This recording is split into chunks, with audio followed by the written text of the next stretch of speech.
We are on, well, here we are on May the 2nd, 2001, here in the home of Esther and Irvin Schrader, here in Beulah, Kansas. And Lillian and I are here with her, and Naomi, and Mariana's here, and of course she's in the background somewhere. I'm going to visit with Esther a little bit because she's one of the few left of the Clausen family, and our family was real close to the Clausens. Our mothers were sisters. I think your mother was the oldest, and our mom was the second oldest. So we were very close together, and we cousins were so close in age that we played together a whole lot. And we became very close and got together a lot. So I remember many, many times we would go to the Clausen place. Sometimes you would invite us to come over for ice cream, and next time we'd invite you, and we ate lots and lots of ice cream. Before it was the Clausen place, it belonged to Grandpa Ediger. Oh, you're referring to the one in town now? Yes, and it belonged to Grandpa Ediger, and we have a lot of memories of the cousins, of all the stuff we did over at Grandpa Ediger's place. Yeah, right. We You know, had we all the cousins got together there a lot at Grandpa Ediger's. I'm going to ask you a question. Does August 8th ring a bell to you? No? Does it to No. you? That was Grandpa Ediger's birthday. Okay. Every year we'd come to Grandpa and we knew that there would be a family gathering with ice cream. Oh, okay. That was we were so fascinated because that farm where Grandpa Ediger lived was, to us, a huge farm, because a big, great big barn, a huge house, because when Grandpa Ediger moved to Hillsboro, he must have been pretty well off. They bought that, what was it, 80 acres at the east edge of Hillsboro? 160. Was it 160? Okay. And then immediately he built a huge house. I don't know how many rooms there were upstairs. Five rooms. Oh, you know, you lived in 5 rooms upstairs and a huge downstairs where all the children, they had, was it 10 children, I think, altogether? 10 children, so they all had rooms over there. And then they had a huge barn. Our barn, we always had one of the dinky little thing, but that was a big barn. big hayloft, and we Yeah. would swing Yeah. over there into the hay. You would play cops and robbers. Oh, I was yeah. always scared of that. Oh, I'd be scared I'd get caught. Oh, that cops and robbers, I've thought of that a lot too. We would take inner tubes, old inner tubes, and we would cut them in half-inch strips or so. And then out of wood, we would make a gun. We'd stretch the inner tube then about 12, 16 inches with a clothespin at the end. And pinch your Hook clothes. it over to pinch it, hook it over the end, and then we would shoot each other. And of course, whoever got shot was supposed to play dead, although they often didn't. But I know it was for Mennonite boys to be doing that. Well, you Well, played I some. did it all the time You did too, yeah, she got in on, the girls got in on it too. But that was fun those days. I'd rather be a cop than a robber because I didn't like to get caught. Put in jail. Yeah, The yeah, harness room. The harness room was a jail, wasn't it? I think, could be. It looked like it, yeah. We, I remember, see Uncle Cornel and Uncle Jake, they were a little over teenage then or so. I remember that we saw them smoking, and we knew smoking was bad, and we found a can of Prince Albert tobacco. So your brother Art, and I think it was Delton and Alice and I went and dug a hole in the ground and buried that tobacco. You wanted to stop that. Right, right. Yeah, that Ediger home place there on the east end of, what's it, Grand Street, east end of Grand. We just loved to go there. Another thing is they had a big orchard there, and they had lots of cherry trees and apple trees, peaches. But I especially liked the cherries, because we didn't have it in our house. And I remember we boys, I don't know if you did that, but we boys, we'd eat and eat and eat, and we just couldn't hold any more. We found out if we would belch, we could eat a little bit more. So we loved going over there. Well, Mom had a lot of memories. She told us about that house, and she would say that when she was a baby, or little, she was the favorite of her grandmother, which was Grandpa Ediger's mother. I guess they lived with them. And that Mom got by with all sorts of things. They said when she was little, she crawled under the bed and dumped out the whole jug of molasses and spread it all over. And I guess her mother wanted to give her a spanking, but the grandmother intervened. And she said that also as children, Grandpa and Grandma would go visiting often and leave all the kids home. Mhm. And that was the time they had the fun. They would get out Grandpa's bicycle, which was totally off limits to them. And one person would ride the bicycle on the yard, and the other person would go behind with a broom to brush out the tracks Mhm. so that Grandma wouldn't know. And then they would get out Grandpa's violin. Did he have two of them or something, I think? No, he could have. He was like quite into music, you know. It was totally forbidden for them to touch him, but they got out the violin and they would play like crazy. Couldn't play a thing, but they made lots of music. And she wonders what the neighbors, would have thought about that. Then, remember the story she used to tell, how they took the big dining, see they had that many kids, so they must have had a huge dining table, and they would prop one end up on some chairs, and then they would get up there and use it for a slide. They'd slide down that chair, down on that table, and Grandpa Eddie would say, "My, these legs are sure getting wobbly down here. I wonder what happened." Well, Grandma then would say, well, it must be because of all the noodles I have rolled out on the table. And the kids would never clue her in on it.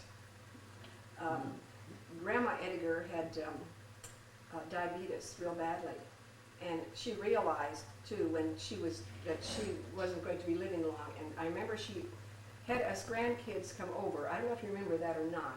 And she was giving us little trinkets and stuff. And she gave me a set of miniature animal cutters. And I still have that set. Hmm. And Like that was for so special. animal crackers, like that's. Little cookies. Yeah, little like cookies. you buy when you buy animal Mhm, crackers. right. And then, I think it was at that gathering, or maybe one of the others, that Lizzie Ricewick was going to give me a present too, and she gave me a little black doll. And I had never seen a black doll or a black person. And that scared me so much, I cried. And I know how the others stood there and laughed then, that I was crying at that black doll.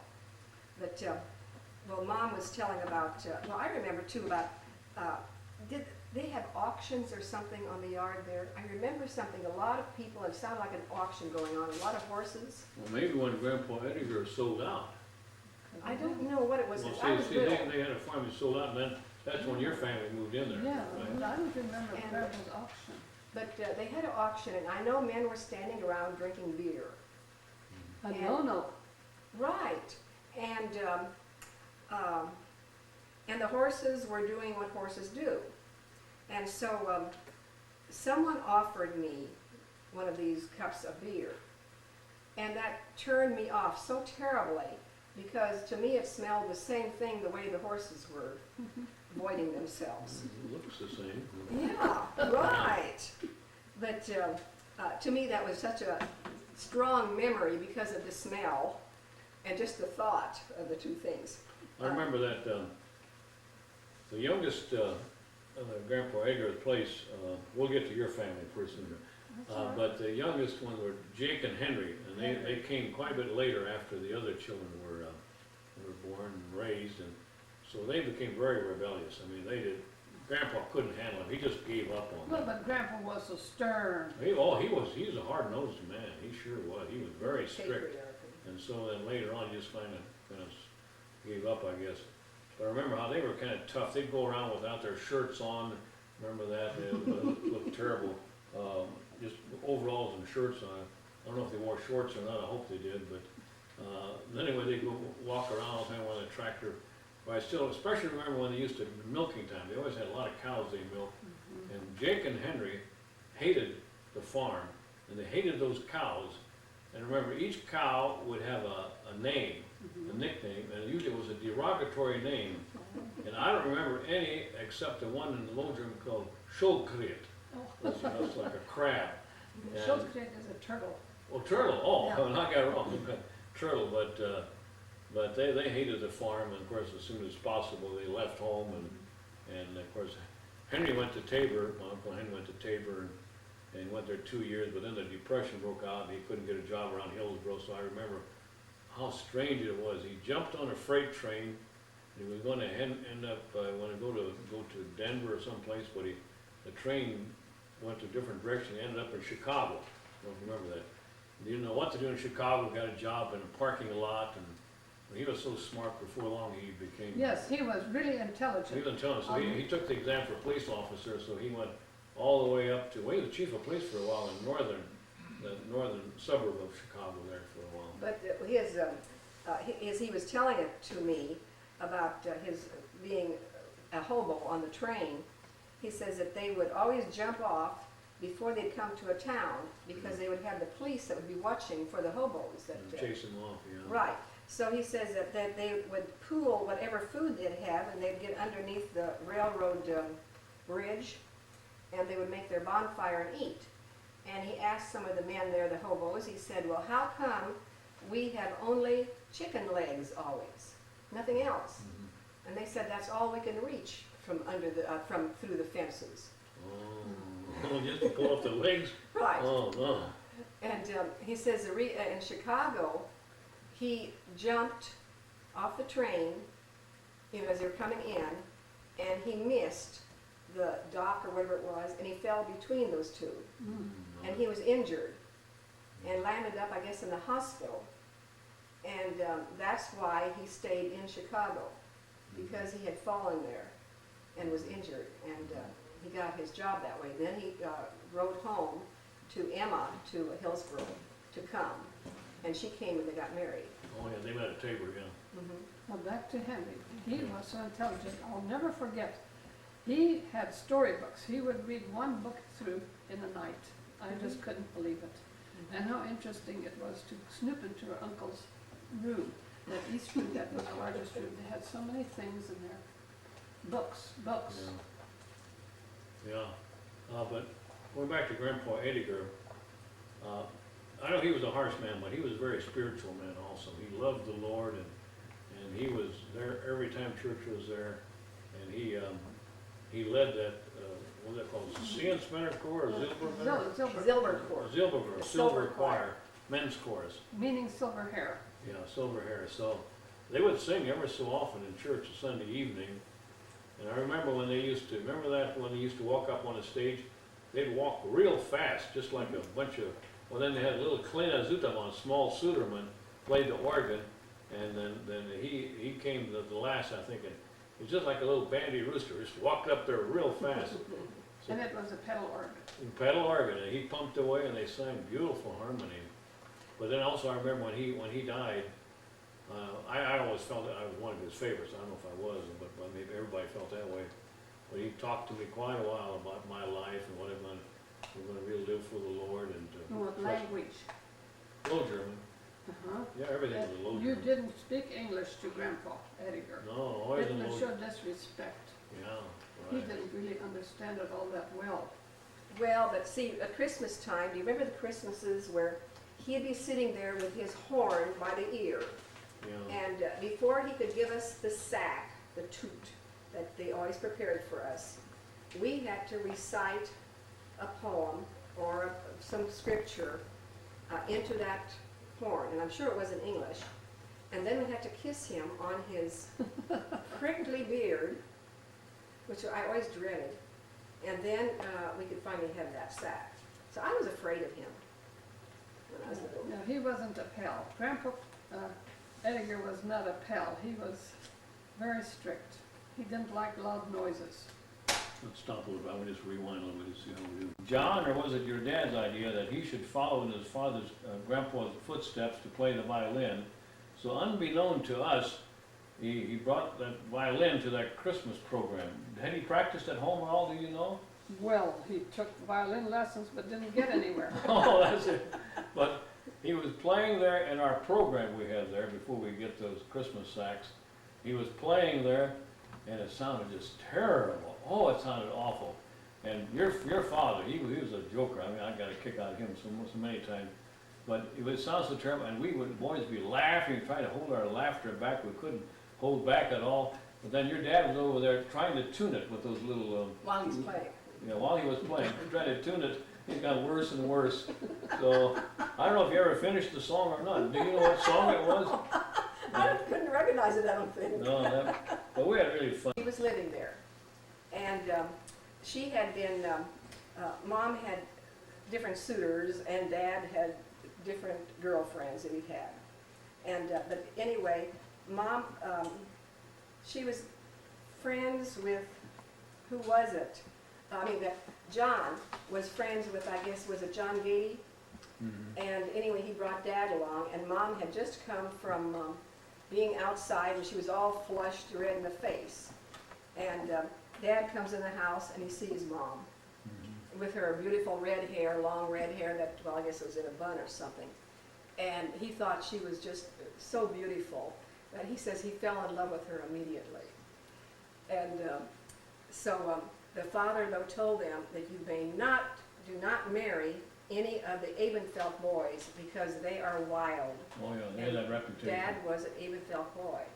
And So, all of the daughters married Abenfeld boys, didn't they? yes. Yeah. But I recall too that our mother had all these younger brothers who were big pests and liked to tease her. And so one Sunday, my mom told us about that. One Sunday they were sitting up in the balcony where the young people sat, even when I was in high school and college, up in the balcony. And then the boys were, somehow they brought along some sweebach that my mother had baked, but they had especially dried them out, I don't know, in the oven or something like that. And they passed those sweebachs up and down, and I said, now that's the kind of sweebachs our sister Agnes bakes. So don't marry her, don't go with her. Do you remember Uncle Abe and his stuttering? Yes, he had trouble with stuttering. Very much. And he told he went off to the Merchant Marine, and then when he'd come home, he'd tell, I just sitting on the floor listening to his stories. That was when already you were living on that Edgar place, and Grandma had died, and Grandpa was remarried and living at the place. And I remember sitting on the floor and just listening to him talk. Yeah. And He was a merchant marine, so he had a lot of stories about on the ocean, about ships, and very, very, for Mennonites to be doing that, that was very unusual. See, does this light bother you for your picture? Okay.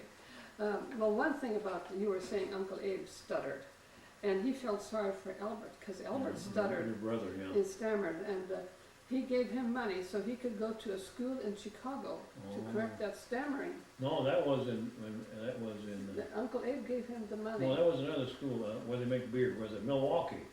Wasn't it? Oh, yes. He was in Milwaukee, yes, that's Milwaukee, I right. And he remember. did make his visit to Chicago because Chicago, Uncle but he Henry went to was school there. in Milwaukee because I That's remember one time right. he came back and he had some kind of sign about Milwaukee beer. And I was so shocked that he would have something like that, you know. Because Albert was a person that was very conscientious, a very conscientious Christian. Yeah, he was the oldest, much taller than I, and that helped him, though, didn't it? Yes, it did, until somebody let it into him and then it came back. But he had to remember the trick about speaking. Like, you don't stammer when you sing. Okay, why don't you? Keep your breath flowing out as you form your words was a trick that they used to get them to speak smoothly. And Ernest has also improved a lot. Ernest Have you has noticed? too, right, oh, yeah. do you remember going to the train station in Newton to see Uncle Abe off? And Grandpa Edgar was there, and my parents were there, I was there, I know were you there too? And then Grandpa Edgar said he wondered if he would ever see him again. And the train leaves and is, giving the whistle, and it's like a mournful wail. And that was sort of prophetic because we didn't see him again. He died. Yeah, he drowned. He drowned, but he saved the rest of the people on the ship. Yeah, yeah. Of course, we were very fascinated at that time, being children, that they said he had money in banks all around in New York and Los Angeles and San Francisco. We wondered if we ever found that money, we'd all be rich. And And turned out it all fizzled out. well, Ben Edgars have pursued that. They tried. Yeah, but they didn't get Didn't anywhere. get any, no. And they did visit Uncle Abe's grave in the Panama Canal Zone where he was buried. And then they got the revelation that Uncle Abe, nobody claimed his body when he died. It never dawned on Grandpa that he should claim that body and take care of the burial, so Merchant Marine had to take care of it. Yeah. Why don't you tell some of the specifics of how he died? I don't recall too much. It was in the Caribbean, and somehow the ship got hit, and he It was Oh. torpedoed. torpedoed, yeah, and then he jumped in to save some people, and he drowned. Or, No, he was the one that they had let everyone else get off the ship, and he stayed with the ship to try to reverse the Oh, motor okay. so they could do that. And then when he did get off at the last minute into the water, they tried to rescue him. But when they got him out of the water, he already, I guess, I don't know if he died then or died then on the boat. well, he was unusual because he had hardly high school education, and he became an engineer on the ship, which required a college education. So he was very good. Very intelligent. Well, can we move on to the Sure. Clausens now? Okay, Yes. move on to your place, Esther. Oh, Out there in the country, south of Hillsboro, about a mile and a half. no, not that far, only about a Mile from southeast. town, Mhm. and we've spent a lot of time over there. And you had a pasture that had a little pond in there, and then I remember we went with a raft on there once in a while. And then you had a forest, it seemed to us a forest, Oh, trees, yes, the woods. the woods, and I recall we'd walk through the woods and there would be owls up in the trees sometimes. You remember those Oh, owls? yes, and then we would, Then we would, someone told us that the owl always keeps their eyes on you. He's watching you. And so they said if you walked around a tree a couple of times, you twist its neck off, that's right. you know? But it never fell, it Well, never came off. I never did. I don't know what No. happened. I mean, but that really fascinated me. You remember that, Lillian? No, I don't. Well, you were too young. You were a young kid. You know. But that was a lot of fun going over to your place.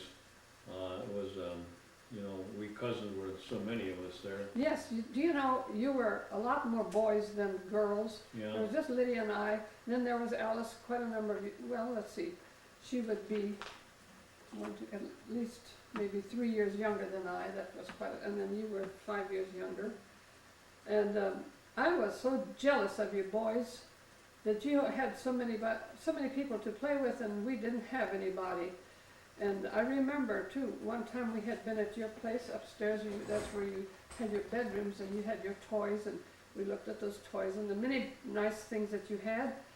And Elmer had a collection of blown out bird eggs. Oh yes, we collected eggs. Yes, and nice, and I was just so jealous. Now Elmer is only a few weeks younger than I. I was born in August and he in September.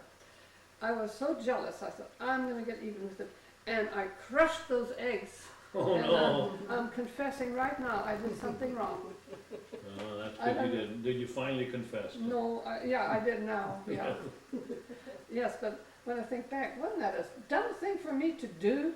Well, it was a dumb thing for us to collect all those bird eggs. Because No. Elmer and I would go around in our pasture, and everywhere we saw some bird nests, and they had beautiful speckled eggs Sure. and blue eggs, and we'd identify. We got a book on birds, and then we would Sure, and I identify. crushed those. You did. Well, now I know what happened to them. But you know, another thing to me is very traumatic when we were growing up with your family. Lydia was a pest sometimes. Yeah. She liked to tease. That's your older sister. Yeah, How much older is she than you? oh, just a year. 1 year. But she wasn't my favorite sibling. My brother John was my John favorite. was, but Lydia was just a pest. She liked to tease and so forth. So she was pestering me one day. I still remember it. I had it. I punched her in the stomach, and she went bellowing into the house. Harold hit me! Harold hit me! And boy, I was running for cover. And of course, I knew my dad was just very, very quiet. But I knew when we got home, I got a good licking. Oh. But I figured Lydia's the one that should have had the licking. Mhm. But still, I'm the one that got it. So I still have this thing that Yes, sir. that You- bothers me a little No, bit. you myself. have confessed that now. I've confessed it, Now yeah, I've got release it out in the open, yes. Yeah, but, well, we had, like you said, we had good times there at your house, and then some of the other cousins. We want to visit the Ed Hine place also, where yes. we spent a lot of time, and the Dan Weens's place is where we played a lot of softball, remember that? Oh, On the pasture, and our dads were out there too, playing Oh, yes. softball. Oh, they loved it. They had a big flat pasture, and I remember we played a lot out there. Well, you know, over at the Weems' place, I remember playing a lot of King of the Hill and Yeah. Kick the Tin Can, Andy Over. oh Some yes, of those all those games. And I remember one time as we were there for Thanksgiving, there was a lake not too far away. It wasn't a large lake, but it was frozen enough that we could go ice skating on that lake. Of course, we didn't have skates, we went with our shoes. And really, our parents didn't like it when we'd go skating with our shoes because it wore the leather off of the soles. But it really was exciting to go sliding around on that ice. And you remember the big meals when we'd get together, but then the adults would eat first and then the children. Oh, yes, we had to clear the tables, because we didn't have enough room. Right. So And we we- didn't get the best parts of the chicken then either. Or the goose, or the whatever. Right. Didn't you remember anything like goose pudding that our mothers put in with, when they baked the goose, there was a kind of a sweet. Oh, they yes, put- oh, yes. Yes, with raisins and, Yes, oh, how that good that was, and that juicy stuff, that broth was soaked into that, and it tasted so good. And I have worked out a recipe, and I still make that today, a goose pudding without the goose.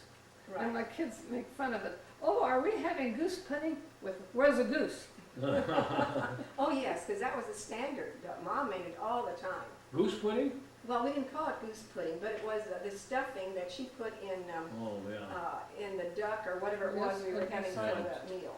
And filled it up around with. But Right. going to the Ed Hine place, we loved it a lot going there. But my dad felt so intimidated by Uncle Ed. See, the Hine place, and Helen was our mother's younger sister, Yes. a little younger. And so we go over there, and then Ed Hine would always be talking about how much wheat he got there. He said, "Now, this field gives 35 bushels to an acre, this one 30 bushels, and ours we only get about 10 or 15. Yeah. And then we had a thing too, that he would say, "Well, now look over there, that is my patch, that is my patch." Of course, somebody would say he just slapped himself on the leg and a patch on his pants, but he was quite a braggart along that line, and that. But the contrast was your parents and the Dan Weenses, we were all poor, Well, yes, really we poor. were. We had nothing we could claim very much. But we always had enough to We eat. had enough to eat, yeah, Yes. yeah. We had a good And And I time. didn't know we were poor. When I was No. little, I didn't know we were poor. That's right, I didn't either. I thought, hey, we got enough to, like you say, to eat, and we got along good. We always had lunch for school. But most people were poor, and we didn't Yeah. have the peer pressure the kids have nowadays. Yeah. Whatever went. I remember going to Marion before school started, and my folks bought me 3 new dresses for school, and they cost 25 cents each. Yeah. Well, what we took was a barter time when you would trade wheat for flour. We went to McPherson Oh, and got yes. those flour sacks that were colored sacks, Mhm. and my mother made clothes out of Those those. were my dresses. Your dresses and my Sure. shirts and stuff. They took me along and asked me which one you want for a dress. Which flour sack? Yes. Yeah. So you try to get several flour sacks of the same Mhm, right. material. So And then whatever was left over of the scraps, my mom made aprons. Yeah, Mhm. And do you know what we did to get some spending money? We had auction sales we had sales among ourselves, we children. We had a few toys, and I don't know where we ever got a few pennies. Probably we'd have maybe 28 or 30 cents to our name, Mhm. and then we would, among each other, we brothers and sisters. Well, I don't know if I want this toy anymore. I'll sell it to you for 4 cents. Oh, We'd get some pennies, then we'd have money to buy somebody else's toy. But Albert, when he was old enough, he earned enough money to buy a bicycle at an auction sale. And what a nice bicycle that was. Nobody dared to drive it, but we all wanted to. Well, finally it got to the point where we would pay him a few pennies, and then we could Oh. drive that bike. And we all learned to ride bike. when was that big fire at your house? That was, Oh, that was, I think, back in 1951. That was after we were married. after you married, huh? Yes, I remember you had a huge fire, burned your whole house down, didn't it? Just about. Yeah. The rest was damaged badly. I remember I tell you, talk about your dad. I loved your dad. He was so funny. Pleasant Valley grade school, we called it, and this is kind of between Gossel and the 13-mile road. And it's very nostalgic for me to come in here because I can see up front here, the teacher's desk was up front here, and there was a blackboard up there for the teacher. But as I recall, the blackboard for us children was the wheel on this side. Looks like there was something on the wheel on this side.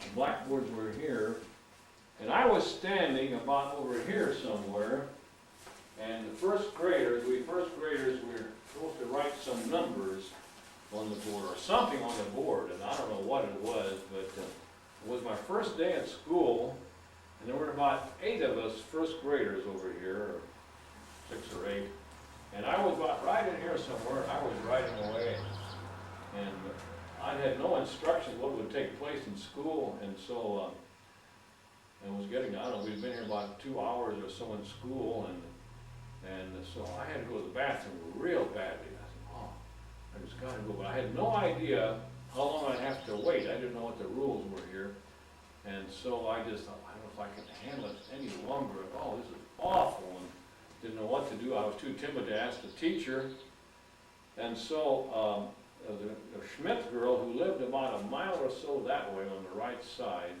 whole big Schmidt family, and that little girl, I think her name was Mary. Yeah, her name was Mary. And she stood right beside me, and as she stood beside me, there I saw on the floor around her shoe a puddle was forming, kind of a yellowish liquid there. Oh, hey, great, I can do the same thing. So I let it go, and it filled my shoe. What a feeling. Filled my shoe, and I ran over to it, and I was so relieved. Now I know what they mean when you say relieve yourself. I was so relieved, and you know, I don't recall anything after that anymore.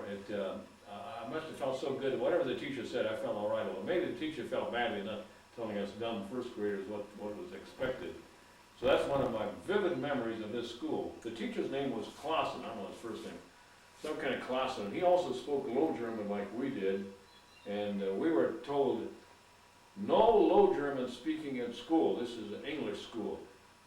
But all of us kids spoke Low German, so there was a barn back over there somewhere, and we'd walk behind the barn, we'd all be talking Low German until the teacher came, and quickly had to switch to English, which we knew very little of. Did you speak?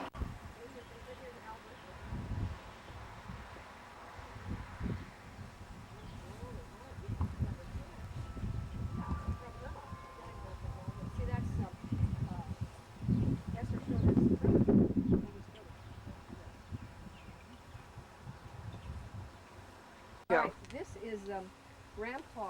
Oh, wait, start over again. Let me put it on tape too. Just let me get an introduction here now. Our mother's father. And here is his burial stone. His first wife, Anna Wall Ediger, is buried right here. His second wife, Marie Clausen Ediger, is buried here. And Uncle Abe Ediger has a memorial stone here. He died. I had been praying and praying for a baby sister, because Harold and Elmer had each other, but I was alone, and I prayed and prayed for a baby sister. And one day, my dad came to school to pick me up from school, because we didn't have any buses, or else we'd have to walk home. And as we're driving, he says to me, "Lillian, look in the back seat." And there was a wooden box back there, and it said on there, Aldine Gaede. I says, "Oh, are we taking it to the post office to mail it to someone?" And he said, "No, that's your baby sister." And I was just crushed. I didn't even know my mother was pregnant. So he says, "We're taking it to the cemetery to bury her." So he dug the hole.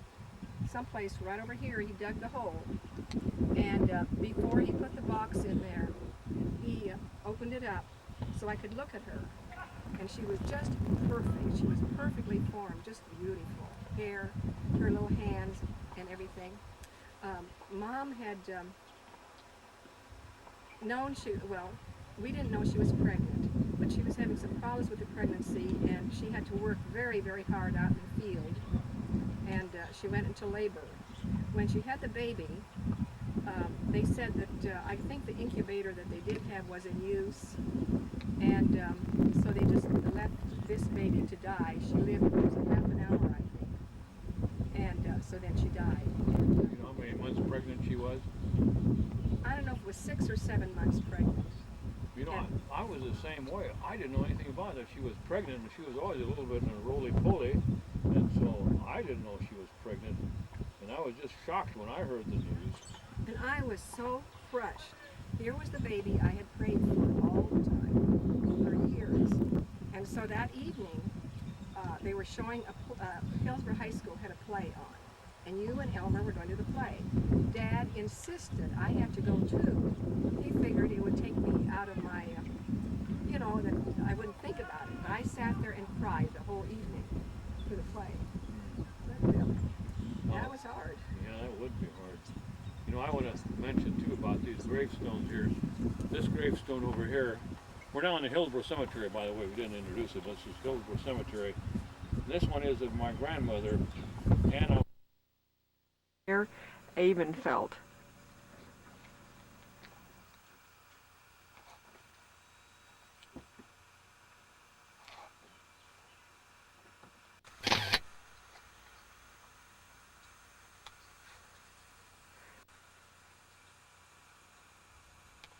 Another view of Father Abraham's barn, and we just came back from there and carried some pickets with us from the house. It can be seen in the Gaede book, and we had to tromp through all of this wheat that was above our knees, and we have our pant legs all rolled up.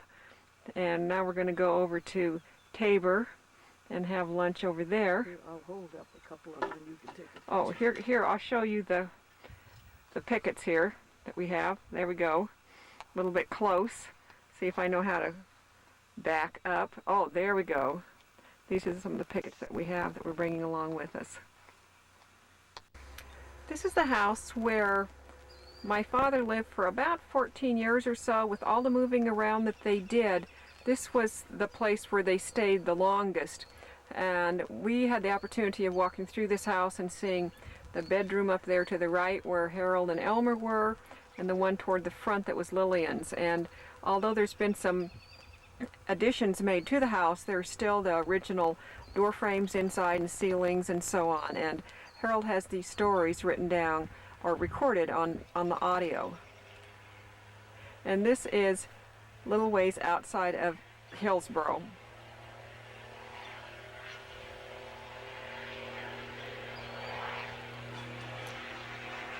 along there, and my dad had a tool shed there.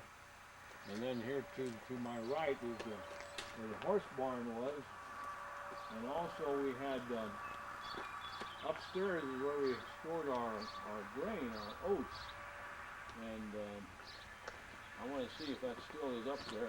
Well, Harold, at this barn, the only bicycle that I remember as I was little. Down below the barn, there is a hillside where Elmer and Harold and Lillian would go sledding in the wintertime. And then a little bit farther over is where there was a creek, which they say the creek bed has moved at this time. But this area would flood in the springtime or so, and they'd all come running out here and they'd go floating along in the creek, or they'd have like a raft and they would float on down to the culvert. And Harold was saying how very muddy that was, but that was great fun for them to be doing that. I don't remember that so well. How do you remember it? Well, he would, all the brush, everything would be piled up in one pile. And then he'd wait at the appropriate time, and it would be late in the evening, and he would light it. And the flames would go way up in the air, and it was just so magical to watch it go so high in the air. Yeah, You had to be careful that it didn't get, get burning anything else that it shouldn't, so it was way out in the open. well, nearby there, and also up the top of this hill, I recall there was, I believe they're as steep and as high as I remember. And they circled around, and this was so steep, so we would go over here, and like I said, we would slide down here, and we'd jump down partially, and then in the wintertime we'd take our sleds and we'd take them fly off of here for the snowbank at the bottom. Then years ago, well, still that way, to the left up there, one year it froze so much there was a sleet and then rain on top, and Elmer and I ice skated all around here with ice skates, and we would go down that hill like skis. We'd go zip right down to the bottom here. We spent a lot of time around this creek right here, and these are cliffs. You remember Dig a cave. We tried to dig a cave way in there, but we never got any very far. The ground was so hard, I think it started caving in on us. Oh yeah, we spent a lot of time with this place right here. Here's another view of the cliffs that Harold was telling the stories about and everything that they did to keep themselves entertained. And then right over here to the left gives another view of where the creek has gone. For our childhood days when we were trapping for our money, for earning money, and you can see these very soft rocks here. They were easy to burrow under, and I see some look like holes there on the ground already that could have been dug in there with skunks. We trapped skunks. That's the only thing we could catch here. Now, let me see if there's any holes on this side. But there were also those kind of crystals over here. I don't see any today. Very shining crystals. Where are they? But we'd set a trap here. Then every morning, Elmer and I would go out here and we would look to see if we caught any skunks or not. Oh, here comes the rain. But we would set these traps and look for them, and then if we caught one, we would take and shoot it in the head and take it home and skin it and send the fur off for money. We got some of it $2, $3. Civet cats when we got 25 cents, so that wasn't worth the trouble because they stank so bad. I think they stank worse than the skunks did. Hillsboro, Lehigh, and many places. But on the way here, there's not a little dam here, but in my day, and Elmer and Lillian and I were here, these were gullies, and they were usually about from 5 to about 10 feet wide, and washed out by the rain, and we would try to jump across there. And that's where I got some of my training for a long jump, or broad jump in high school, so I used to do a lot of broad jumping. But then just above this now, on the left, you'll see some indentations, and that's where we had our junkyard. And then one time there was a bad storm, and lightning struck and hit our fence, and we had a wonderful horse that was there near the fence, and the horse was killed, electrocuted. And so my dad took a couple other horses and drug it over here to the junkyard, and then just left it decay there. And Elmer and I, did you go too long? You see that dead horse? That was before your day, okay.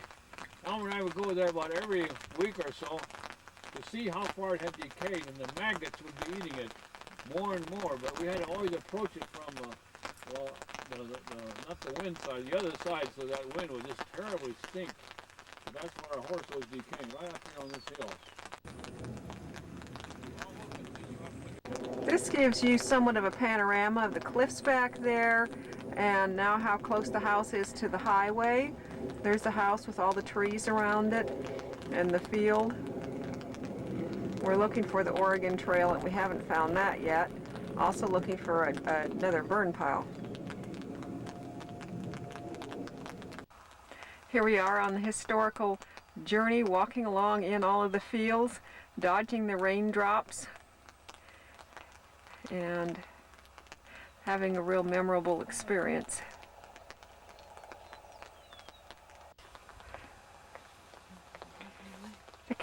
The cows on what used to be the Gaede farm, looking at us curiously.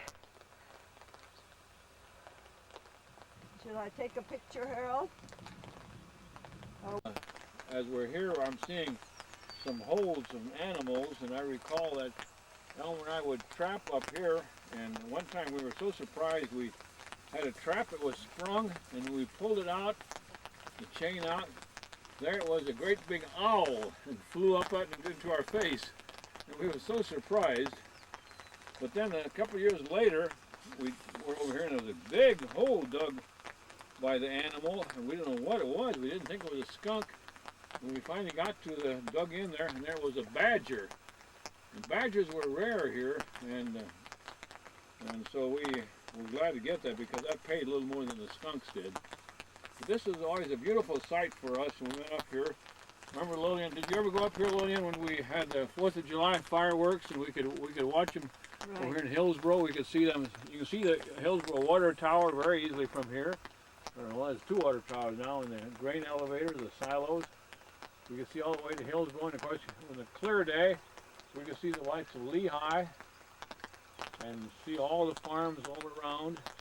This is about the highest point of this part here of the Hillsboro area. Well, I guess to the west there's still some more high points. This was a beautiful place for us children to walk up. Now Sunset Lake, And they never chased us off. I'm surprised because this is the place down here in the bottom where the creek runs. There was kind of a marsh there, and it was deep grass, about 3 feet deep or so. And that's where we went along, and we found balls. We couldn't see them, but we'd step on them. When we'd step them, we'd pull them up out of the mud.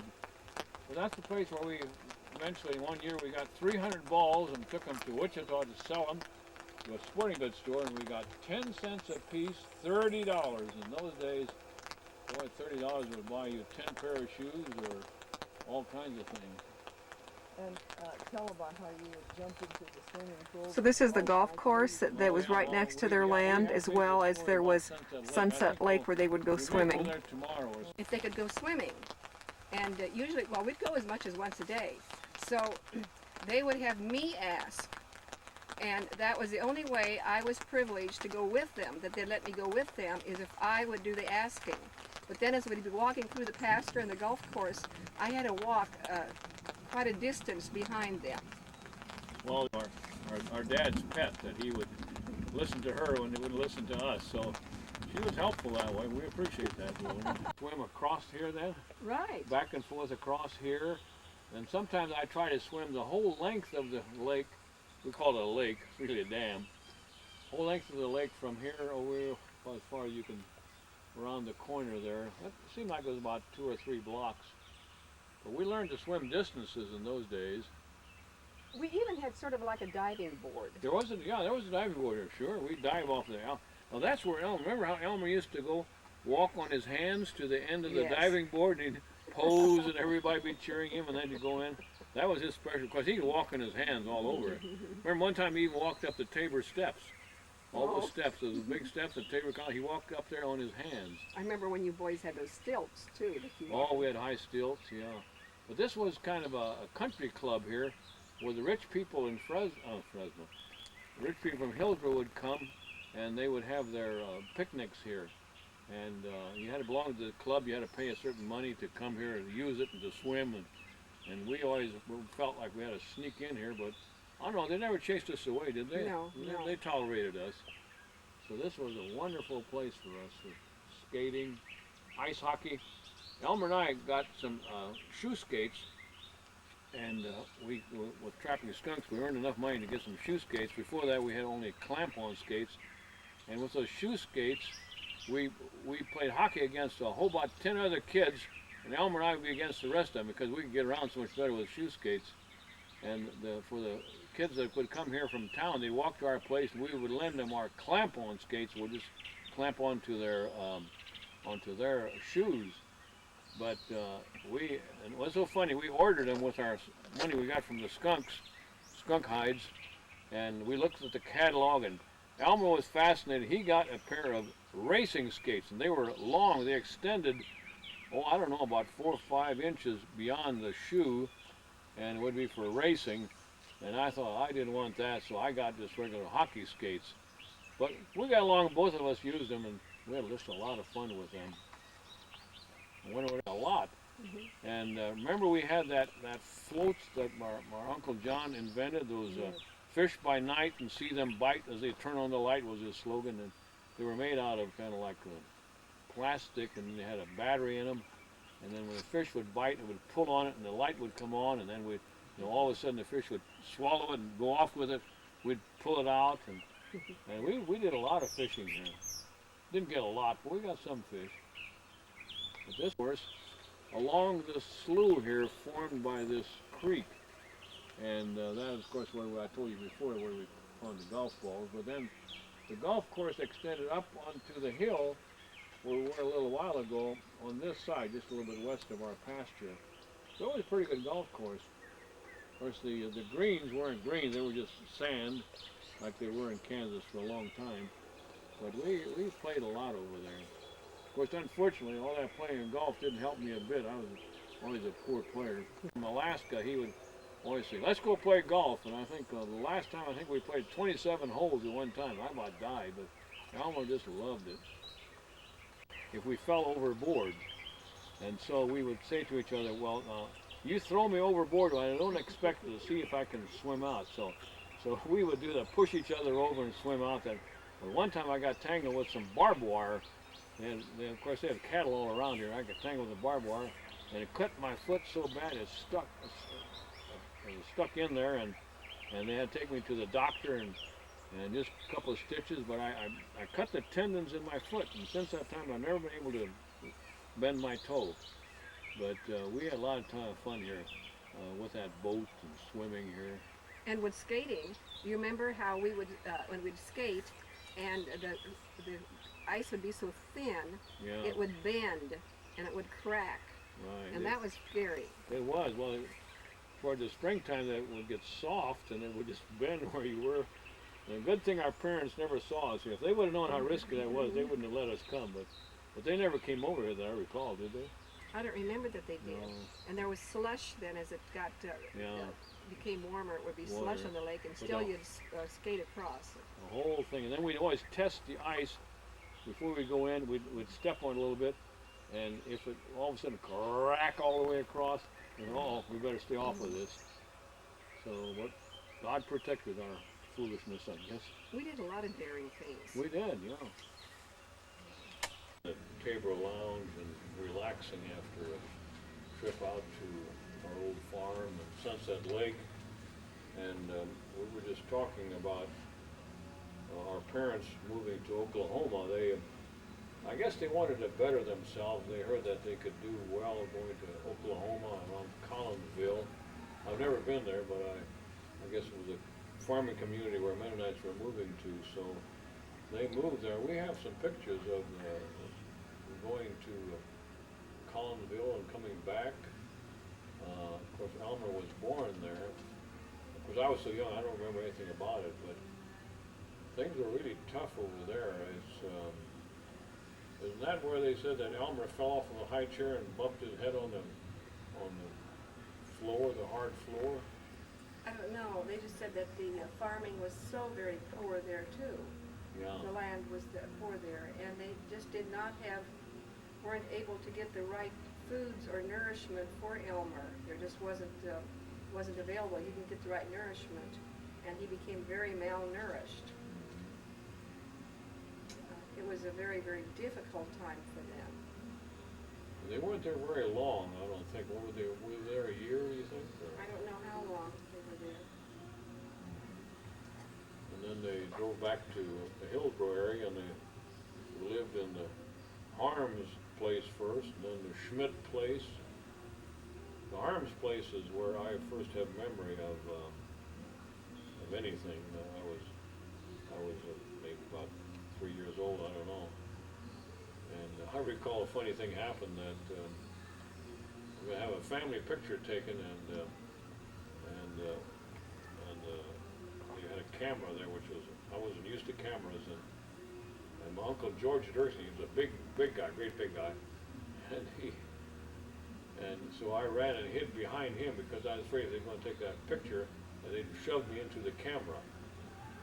So they were there for a little while, the Harms place, and we moved to the Schmidt place, which was not much better, not very far from there. I wish we could find those places now, but they couldn't make a go of it either at that time. So then the Penners told them, come to western Kansas, a lot of open land, and you could do well with wheat farming.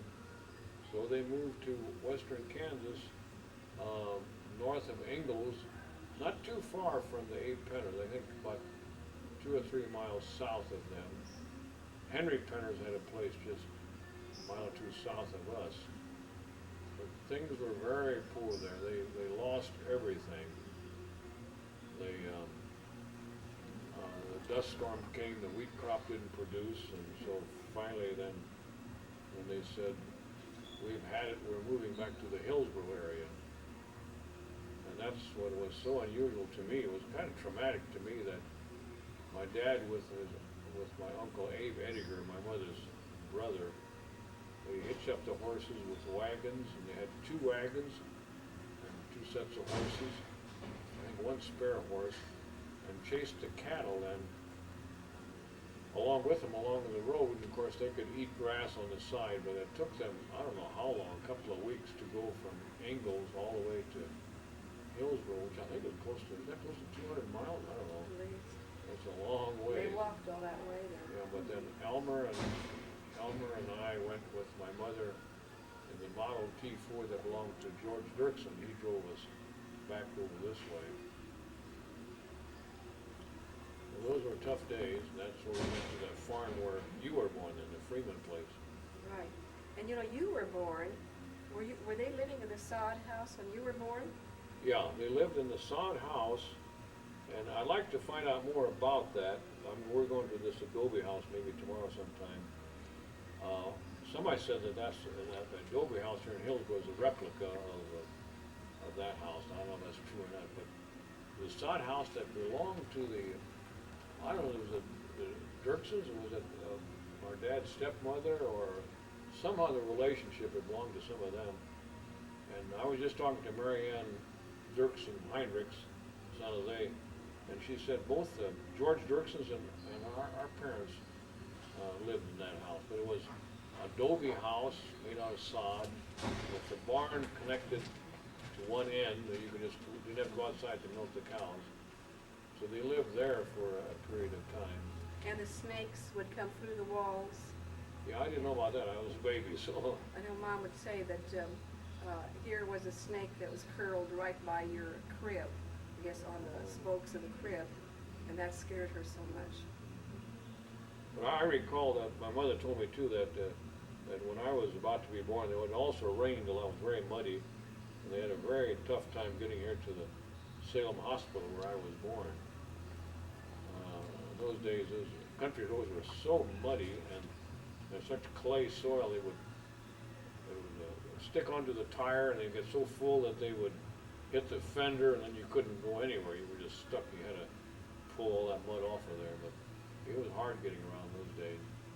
Sometimes went by horseback was a more sure way to get there. But when we children were growing up, I didn't realize we were so poor. I know that we didn't get allowances. Seldom did we ever get any money unless you got it from trapping. But we didn't realize we were so poor because we had a lot of food. We had. Yeah, we got along with raising our own crops and our own vegetables and meat and so forth. So yeah, it was okay. We always had milk, and of course I think a lot of other people were poor too. Right. And but folks would take us on trips like we even went to Colorado. We go to Oklahoma. Yeah, well, at first we always just went to see relatives in Nebraska, where my mom's family's from, and then Oklahoma, where my dad's side of the family was. But then, of course, I remember that thrill when they said, "We're going to Colorado Springs to see Pikes Peak." I couldn't believe it. I was a senior in high school then, I think, as I recall, and that was a wonderful trip. We stayed in cabins on the way over there, and they were $1 a night. But it was one bed. Yeah, and we And- slept on the floor or someplace. Well, and when we slept crosswise in the bed Oh, on that boy. one night, I know, Yeah, so that we could fit more people in. yeah. And Yeah, that was a lot of fun. We Garden of the Gods. Oh, yeah, Garden of the Gods and the Seven Falls and the highest bridge in the world, and then we're going to drive up Pikes Peak. Remember that drive up Yes. Pikes Peak? It was a very curvy road around there. It still is. But we got up to the entrance nearby there, and the man flagged us down. He says, "I'll drive your car up for $10 or something like that." And then Dad almost was willing to do that, and I said, "No, Dad, I'll drive." So sure enough, he slid over and let me drive up, and worked out okay. Of course, it was so funny. That was a ways up there, it seemed to us, of course, still is. But Elmer and I had been reading in physics that the gravity pull is much less when you get higher up. And so we thought, well, we were in high jump in high school, so we took a string along and we were going to try high jumping and see if we could jump over 6 feet there. We thought it'd be less pull of gravity. We got over there and we had such headaches, so we didn't feel like jumping, hardly walking, because of that change of altitude. But that was a great trip. Garden of the Gods, I love that. And the Skyline Drive that we took then too, it was so high. And then remember that Quarry Mountain Highway to Cripple Creek? Mm-hmm. That was fun. That was a great time. That's That's the only really vacation trip we took, others were just to visit relatives. Right. And then I remember so much of, you already, I think, were away from home, but, and Elmer was already married, but folks were living in California for 2 years. They came home to Hillsboro for my high school graduation, and then Elmer helped drive the car back to California. And that was a fun trip. We took more of the northern route and went through Lake Tahoe and places like that. And that was interesting how our parents decided to move to California. What motivated them, do you know? All right, we were living on the place that they had bought, but for Elmer to get his deferment, they moved to California for 2 years. So he wouldn't be drafted. Right. So he did his deferment. If you were on a farm and had cattle and were in dairy, you got a deferment. That's right. So they moved there, and then he lived on the farm alone. Right. Well, no, he was married. Yeah. We were Oh, married. he was married. Oh, had Naomi been born by then? No. It was before Naomi. Because I was in high school. I was a senior in high school when they left. And so I was there in Hillsboro, stayed here in Hillsboro. And then they came to pick me up for the summer. I went back, and then I came back here for first year of college, and they were still in California. And then they came back, and I had my second year of college. Okay, they came back to that farm. Yes, And was the war over then, or what? I think so. Must have been. And then Elmer and Ruby went to work at some kind of another farm. I don't know if that was before that or after that. And he went back and finished Tabor. Didn't he? I don't know. Finished Tabor, and then at some point Naomi was born. Was that They were in Kansas City. was it Kansas City? Oh, Is that right? Lawrence. Lawrence. in Lawrence, right? Kansas. Elmer had to do a year in Kansas and Lawrence to qualify to get into. Well, that was part of med school, I guess. Yeah. And then before that, though, you were at Dallas Seminary. I went to Dallas somewhere. We went there in '46. Yeah. Because we came to visit you, and I couldn't tell you that Sam and I were engaged or not. But I think Mariana was pregnant Yeah. with Sharon. And we slept in that tiny, tiny little trailer. You slept with us? No, One of our neighbors. maybe your neighbors. Oh, okay. This is now May 4, Friday, and we're now at the Ediger home place. And behind me we have the place that grandfather Ediger, when he moved with his big family from Nebraska, from Hampton, Nebraska, with all his children. Our mother Agnes was one of them.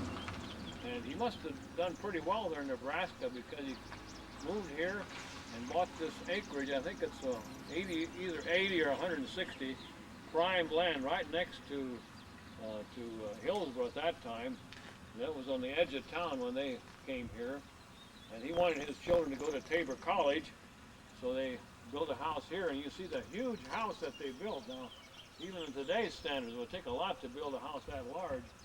And they had a total of, what was it, Lillian, 10 children? 10 children. 10 children in this house, and upstairs, we can't go there now because the people are out of town here for the whole weekend.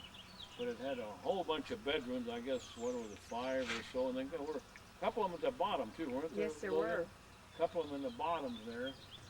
And then, let's see that wraparound porch, we just loved that. It was so cool in the summertime to sit there. And then they had a large, to the left is a large living room where we would have our family gatherings. Every year, especially Christmas, all our uncles and aunts that were around here and our cousins would be there for our Christmas program. And we would have a great time together. And we ate many meals here. Grandma Ediger was a very good cook, and of course then the daughters helped a lot.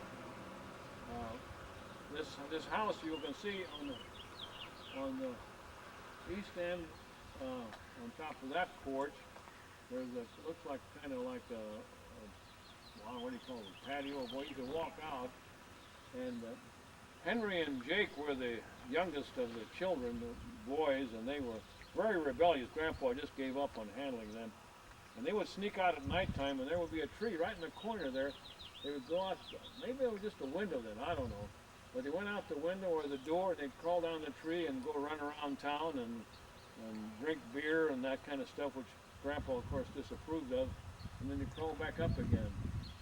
And then back over there where that garage is now, there used to be a wash house, and I remember many times we'd come here and they had a good washing procedure, laundry, and I would help there with the washing machine. It was the kind that you had to go back and forth with your hand, like a handle that would make it turn, and there had a lot of washing going on there. And then also butchering. We butchered pig. We cut up the pig meat over here somewhere.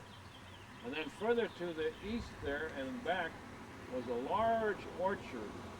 I think I told about that before, didn't I? A big orchard with all kinds of fruit trees, wonderful fruit trees that we cousins like to go eat, because our fruit trees didn't bear very much, but Grandpa Edgar's was really good. So this was a great place for us to visit, and then later on, when the Isaac Claussens moved here, that's Lydia and Esther Claussen's family. But then since that time, a lot of other people. But now this area is all subdivided. There's houses all around here. They've got it, but all subdivided all the way to the east and to the south.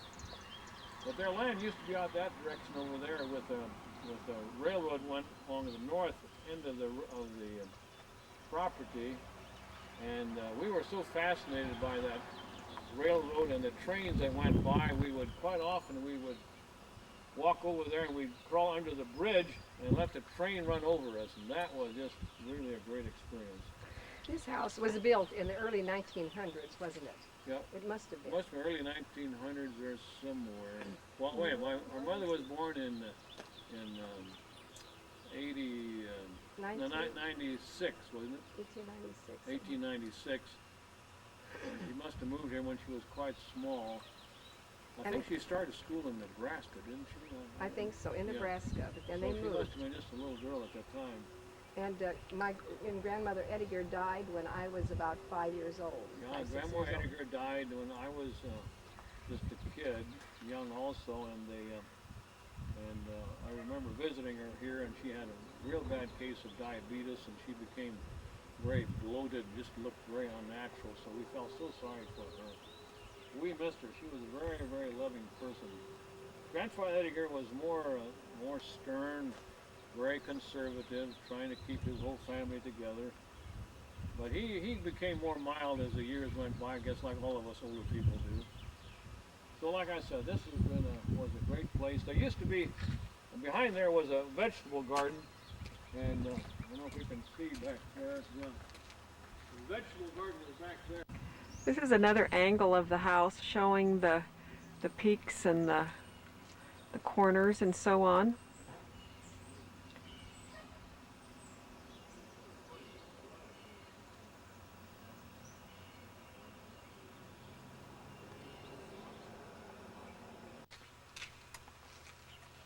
We are now here southeast of Hillsboro, and we're at the home where the Isaac Claussens lived for many, many years. That's our uncle and aunt on the Edgar side. And our parents, Lillian and my parents, and Elmer, our parents moved here. And I was at Friends University at the time, a junior there. And Lillian, you were in... I think I was about 8th grade. Eighth grade then? Freshman or so. And where was Elmer at that time? He might have been married already, was he? Or, I don't know. I don't think. Well, anyway, I remember being here at this place. But we used to come here many times and play with our cousins. Elmer and I were close to their sons, John and Albert, and then Lillian went with the two girls, Esther especially. And that barn you see there, we spent a lot of happy hours in that barn. And in the back, you'll see, in the back over there, there's still some trees, quite a few trees there. And that really fascinated me, all those trees. And that's where we would walk around the trees, and then we'd see an owl up there, like I said before, probably. We saw an owl, and the old saying was, and we actually believed it, that the owl never stops looking at you. He keeps looking at you the whole time, at least it appears that way. And so if you walked around the tree about 5 times, his head would fall off. So we'd walk around that tree many times and wouldn't make a bit of difference. So you lived here between the house that we saw yesterday and then this house, Yeah. and then the house that we're going to Yeah. see next. From here, we went to the house we'll see next, right? Yeah, that's Okay. right, yeah. And then your cousins then bought this house, even though you didn't live here. You came back here for your cousin's house.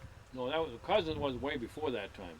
When So we you- were when we were growing up at the block farm where we were yesterday, Yes. we came over here many times to visit our cousins and uncles and. Oh, so this house was familiar, and this place was familiar when you yeah, bought it, very much so. We yeah. didn't or you buy it. rented it. We rented it. We rented there.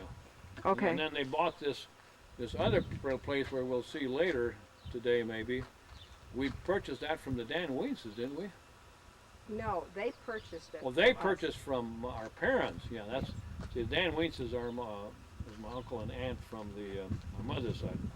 Mrs. Dan Weens or Kate was my mother's younger sister, one of the younger sisters. But you primarily rented everywhere you went. Every place we rented, and that was the last place over there where my parents lived. When I was gone from home, and Elmer, of course, was gone, that's the first place they ever bought. Hmm.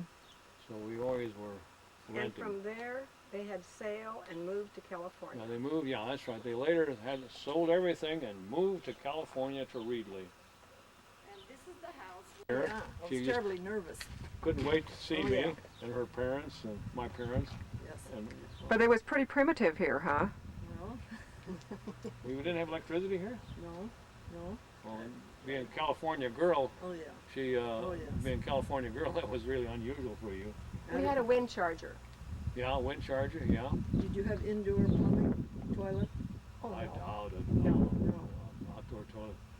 And yeah, so yeah, we came here, and this was a fun place to come to. So My the parents did not have indoor plumbing until they moved to California.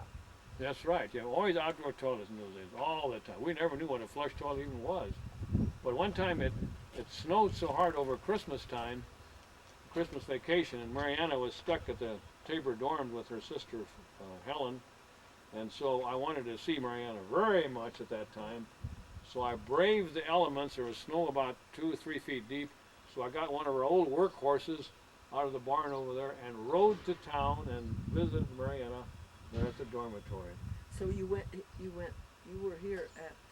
went to Friends the first year. Friends, and then I came back to Tabor. Yeah, that's right, and finished at Tabor. And while I came back to Tabor, I met you, and I had to see what was happening with the girls' scene here at Tabor, and heard that you were now available. We won't go into that. Well, you've heard that story No, before. yes. Because she had many boyfriends. Oh, but- never mind. So, No. but then there's also a pasture out here that we just love to go to. Oh yeah, that's right. Esther told us about that. We talked about the pasture, and there's a little pond out there, and the hedge trees all around. Those hedge trees would have those little balls, what do you call them? That used to all be pasture out there.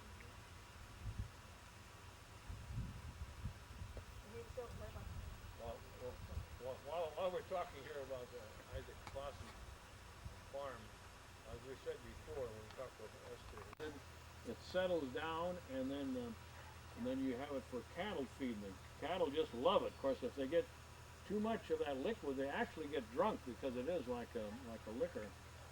But the story was always that the boys could go there from a faucet and drink from that and get kind of high on that. So I tasted it a few times, but it tasted terrible.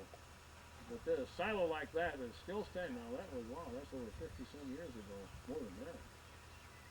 70, 80 years ago. So it's still standing there.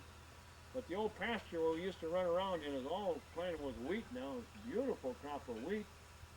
And I see a number of big tractors around and trucks, and so they must be doing pretty well here.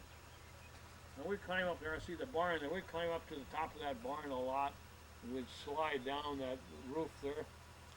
Ripped my pants a couple of times. Big Climb boys. up to the top? Yeah, we climb up there, sure. Let me take this one here. Tabor College. This is facing the west, and these are the main steps to enter Tabor College, and we have a lot of history here. Well, seeing these steps, I told Naomi that I remember Elmer, my brother, he could walk on his hands, and he would walk up and down these steps, these long steps, I don't know, about a dozen or more, walk up and down on his hands, and everybody marveled at it, and I was so proud of my brother to do that, because I could maybe take about 2 steps, that's about all. But we have many of our Gaedes that went to school here, starting with our dad went here, and our mom went here, and then also a lot of their other Gaede family members. And then their descendants, like Elmer and I went here, Lillian went here, and I met my good wife, Mariana, here, as she came from California to find a man, and so she found one here in 1943. So this has been an important place. Then some of our children went here. We had a son, Don, went here, and we had a son, Tim, and we only had a couple of children here. And I met my husband. Well, you met your husband here, yes. We took a picture of where she and Sam used to sit together. And I met my husband here, You guys are and both my children came here, so we had 3 generations. right. And so that old song, Tabor Tried and True, or Tied the Two, really worked out for us here. So yeah, this is a great memory.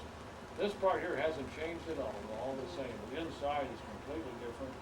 I look around, I see a music building, a library, and of course the old women's dorm was right over there where Mariana stayed, and I used to go visit her there in the dormitory. And they had a curfew of 10 o'clock, and we wanted to stay along with some of those guys, and so we, the matron, who was the matron? Elsie, somebody was a matron. She was very strict. All the guys out by 10. So when she was gone, we turned the clock back a whole hour, and she never noticed it, so we stayed there until 11 o'clock. Well, we should really have Naomi on this We didn't too. interview her again. Yes. Good people.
Buzzing by, and across the street is a cemetery. Hearing those cars buzz by, I have to tell this story that I don't really know if I really believe it or not. My mother used to tell us that my dad sneezed so hard. Of course, I have some of I sneeze very hard also, but she said one time my dad sneezed so hard that the car stopped and went around and looked to see if they had a flat tire. So if you want to believe that, I don't know. But here we are. What age were you when you moved here? Well, I was in college. No, where was I? Well, I never really lived here. No, No, I didn't live here. Lillian lived here. I was in high school when I lived here. And the story about the sneezing, Dad sent into the Cappers Weekly, and they published it, and he received $1 or $2 for Oh it. my, I didn't know that. But you were dating Mariana when you were here, I know. And because I remember her telephoning you. And this is where Sam would come over here. He was in college, the same as I was, and Dad would hire him to come and work here in the field with him. And Dad did it out of the goodness of his heart that he did that. So then the story was that my parents lived here, but then Elmer went and took over the farm while their parents moved to California. Right, Is that for right? 2 years. Uh-huh. I stayed in town. I roomed in town my junior and senior year of high school, and then the beginning of the senior year, folks moved to California and were there for 2 years. They came home for my high school graduation and took me back. Elmer drove the car back to California for them, and then he took, I think, the train back. And then my parents lived here for a little while. Yes, they did. Yeah, your parents, yeah, Elmer Ruby, they were here for 2 years. How long? Yes, 2 years. 2 years they lived here? Mm-hmm. But Yes. now there's no house that's left or anything really, is there? No, nothing left here. But the house was over here. But The you sidewalk. see the sidewalks here that were around there. And the pasture was real special because Dad would even light a log that and then flood part of it that could be ice there, and for the college kids. And I took a group of college kids for a snipe hunt out to our pasture. And Well, we came here with Sharon, was a little girl. And I remember Dad took us around with pulling a sled behind the horses right. out here in the pasture. Yeah. And about how far would you say this is out of Hillsboro then? Not very far. 2 miles out of Hillsboro? I think so. We're about maybe 2 miles more. east of Hillsboro. Okay. Well, And- maybe we'll go look at the pasture now. Yes. My friends and I would try to put the tank in there to also float down it. The big cottonwood tree that I like to go sit under, I understand was hit by lightning or something, so I couldn't do that. So Elmer and Ruby were here, and I guess they milked a number of cows, did they? Do you know? I don't know how much they did. Uh-huh. But then from here, folks said that if Sam and I ever moved to California, they would come and they would move too. So then Sam and I moved to Oregon after he finished Tabor. After he graduated from Tabor, we moved to Oregon to where his parents were. And Steve was 2 years old and Tim was 6 months old. And this was so hard for folks, so hard to see those two little boys go, because they had been so attached to Steve. They had one room where they had like a porch where they had the cream separator, and they always got so tickled because Steve liked to go and stick his finger in the stream of milk. And of course, we didn't want him to do that because it scattered all the milk around. And so they put a gate across so he couldn't go in that room. So he'd take a ball and throw it in there and insist he had to go get the ball. But I remember doing butcherings here and all the various things that you do on a farm. Well, I believe this must be where my parents did the dairy, because I know they talked about how Dad planned on being a dairy farmer, and all of a sudden he went into medicine. So somewhere here he had this intention for the dairy farming. Isn't that something? And then somewhere they figured he'd had enough of milking cows and went out to go to med school.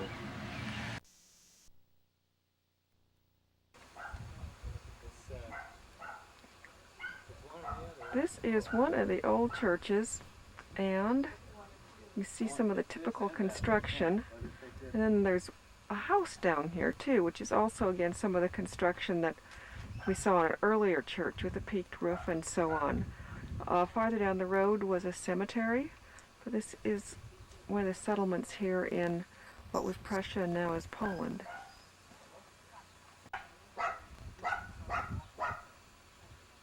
It's a very rainy day, our first day here. Keeps raining on and off. You can tell by the vegetation that happens quite often. Here is our tour bus that we're in, and we're all pretty sleepy. We decide if we're going to sleep or jump out and catch some of these highlights.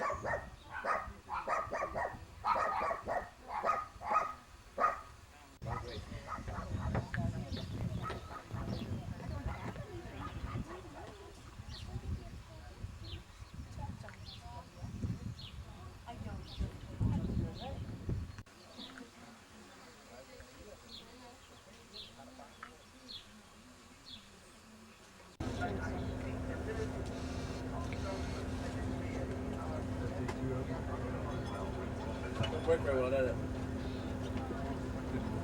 Chance if I have to fill this one up before I use yellow. Good truck. Anyway, the joint are prominent in Newton, Kansas, and right in this house is where the mother of David was born. He comes here every summer apparently, so take a picture of it. It's part of the story of the Mennonites in this community. This is not yet Shunsei. This is Hogwitz, and last week several people had forebears from here. And Yeah. so that's why we knew this was. Hogwitz is on your map, Podwitz. It's one of the villages here in the home lowlands. Shunsei is just off that way. Northwards that way, Hogwitz faces that way. But at any rate, this is one of the former Mennonite homes.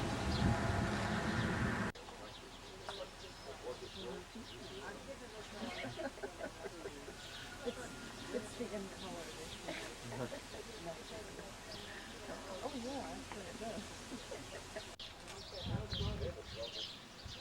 David Frog was also part of that family. The name that we're getting here is David Frog. This is in Poland, Vestula, the area that Mennonites came and they settled around because it was so fertile. They did a lot of draining of the marshlands here because of their experience in Poland. It's a beautiful area, and we've been here in anything today.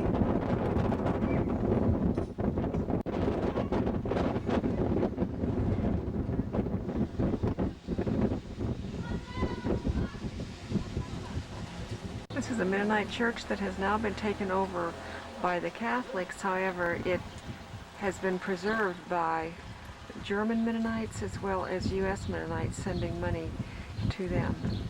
And so we're going to be going inside. Here we have a Mennonite barn and house.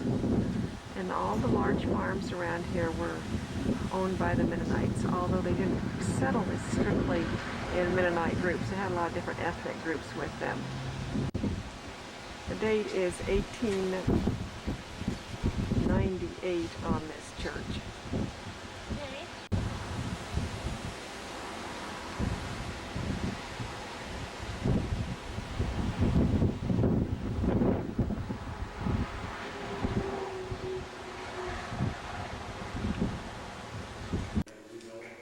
This is one of the few churches that has stained glass, Mennonite churches that has stained glass in it, and the stained glass was taken out during the war and then put back in, and it was donated by the Bartel family.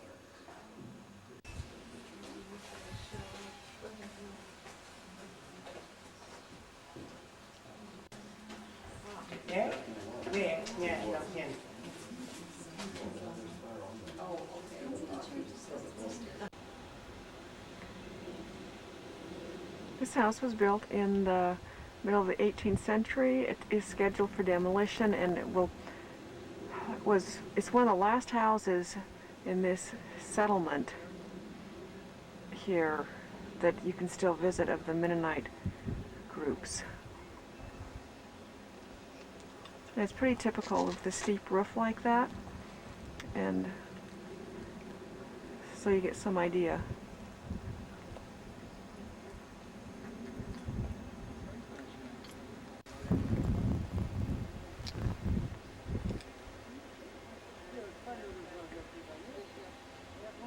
Everywhere we go, they have lace curtains in the windows. This looks like one of the typical little Polish dogs, a short-legged dog.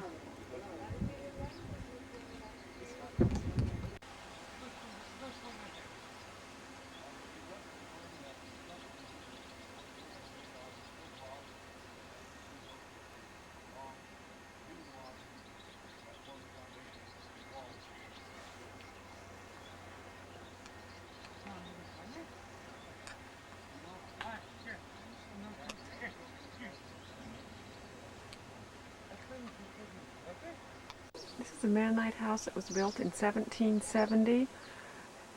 Not a single nail was used to construct this house. It is now, the people in here were so afraid that of the Russians who were coming in after the war and what they were doing to the Mennonite people that they had intended to drown themselves. However, it was in wintertime and they couldn't do that, so they hanged themselves except for one family member. But when the Russians came back through after World War II, the torture that they did to the Mennonites was so awful that the Mennonites chose instead, at least in this family, to kill themselves. And now it is being used for a study group, and so there are a number of tents in the back area there. They come to study. There are two things. They have 30 different kinds of apples here. They're also trying to raise black sheep, which apparently are becoming extinct, and so that is something they're doing here on this farm, which is a working farm. At one time the Vistula River flooded, and you can see the different marks on the buildings here that it came up that high. In fact, the animals in the barn here all were raised up to the second level with the flood. And it's starting to rain again, and we're going in now to have tea and donuts. And since we just finished a big lunch at 2:30 and it's 5 o'clock, we are of course extremely hungry, but we shall indulge.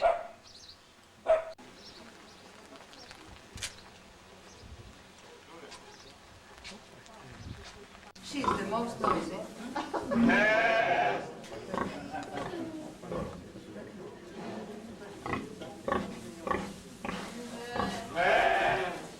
Well, if you didn't hear, this black sheep here is a rare kind of sheep. It is breeded here. And in the end, you will see this elevator for the animals to escape the flood.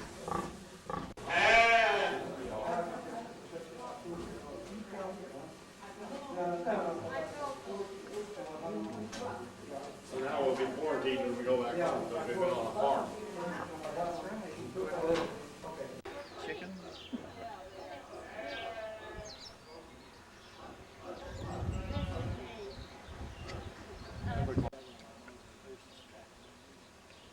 Okay, here we go with the tractor. We haven't been told much about this tractor, but thought I'd better catch a tractor picture.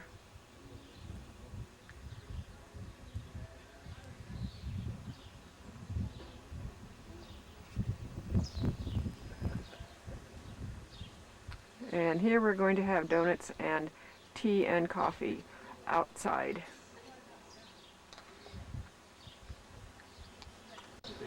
And here we have a granary, of which there are many.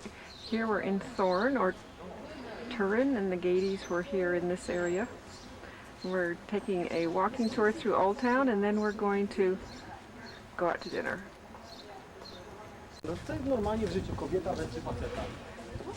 This is Thorn. This is where we have Gaedes as far back as we can go.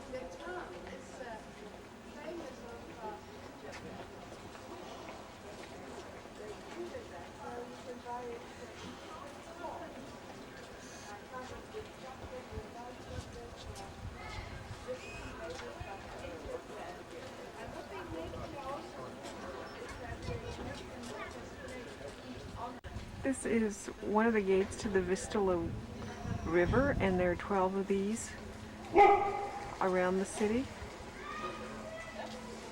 This is where we're going to have dinner tonight.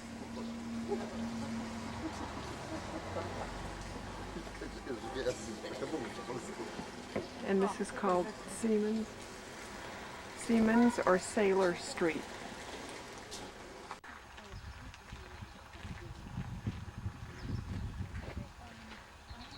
We're in an area that was settled quite heavily with Mennonites, and this is one of the house-barn combinations that typifies the settlements in this area.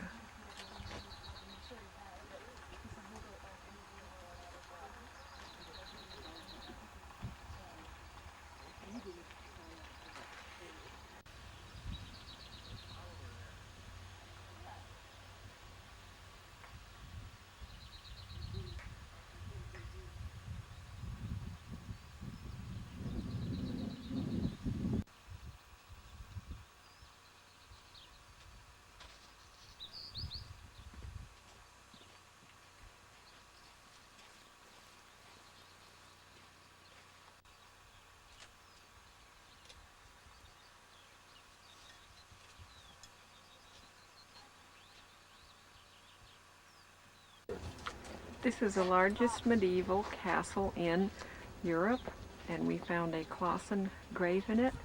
We toured the entire thing.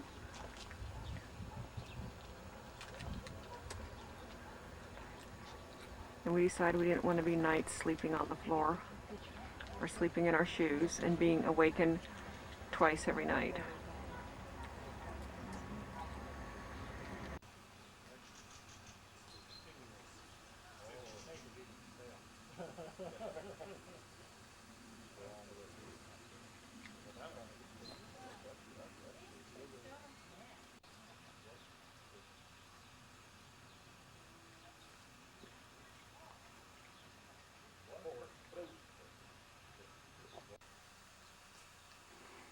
We're in a cemetery here that has a number of Mennonite people who were buried here. It's a Mennonite cemetery, and Mennonites in Holland have helped to restore, to work to get this cleaned up and to provide funds for taking care of it.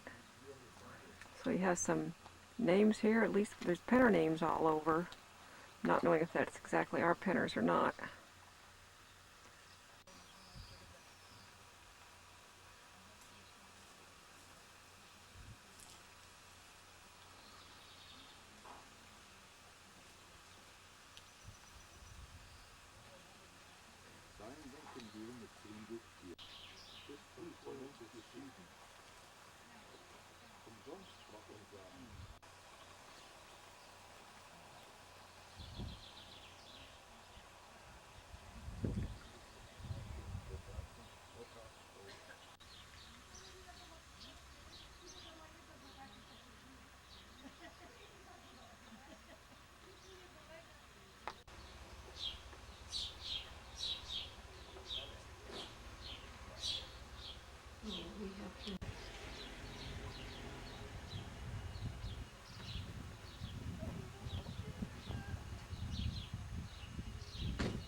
This is a Lichting Now area, which is where we can track our Lepkes on back to where they were Dirksons when they lived over here. And you see the cobble streets, and there's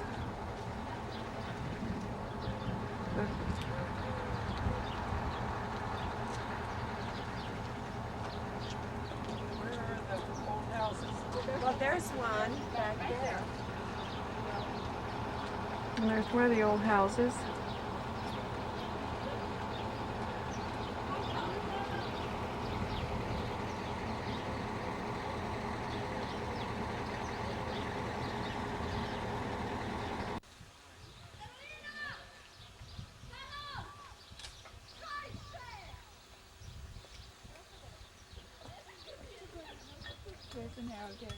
And here's the narrow gauge railroad tracks going through this town. This gives you some flavor of Gdansk or Danzig, and it's known for building ships, although right now it is not #1 as it used to be. There's a lot of waterways here, and the buildings you will see resemble Holland buildings, those narrow and tall buildings with all the Dutch influence that is here.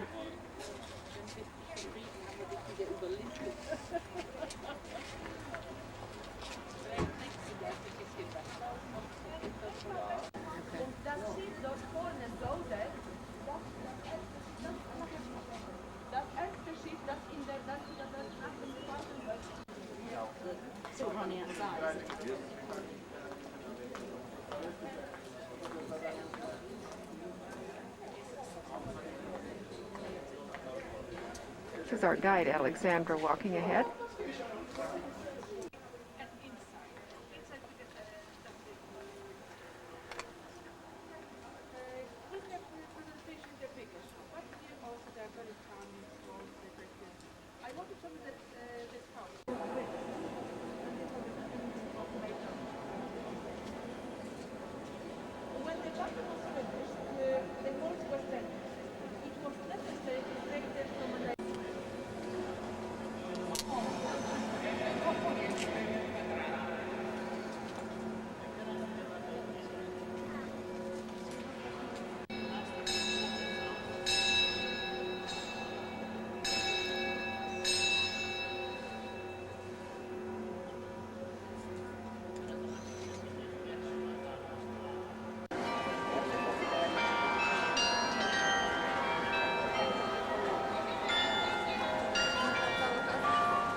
i produktów rolnych, ponieważ w XVI-XVII wieku Polska była największym eksporterem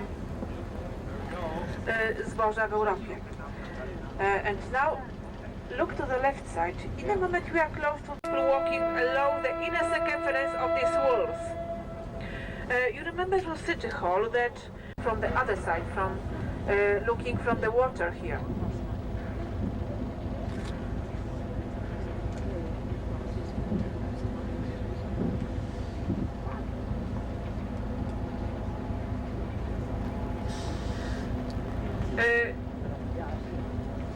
And now here we built ships here. For centuries we built here ships, and now this shipyard built ships, and next we'll meet also ship repair shipyard, where ships are repaired.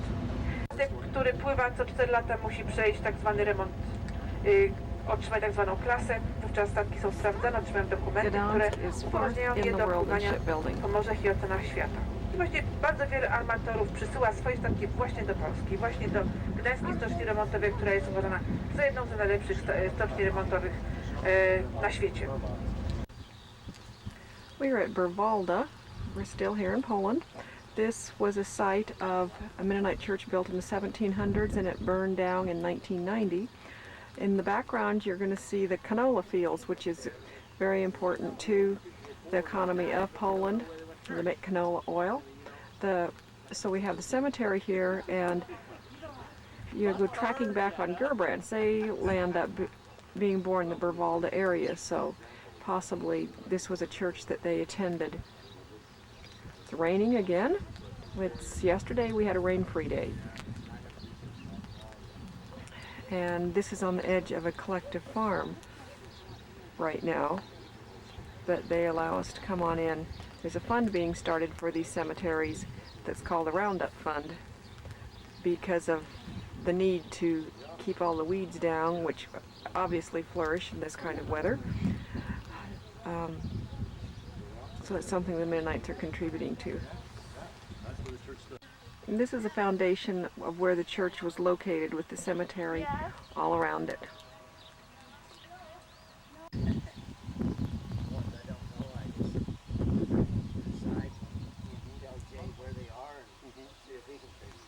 We got going.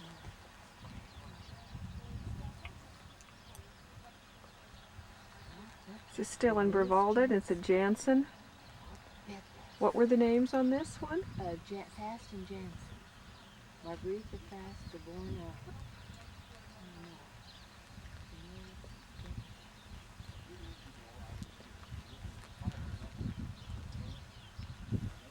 as well as a Dirk on this one. There's a Wiens.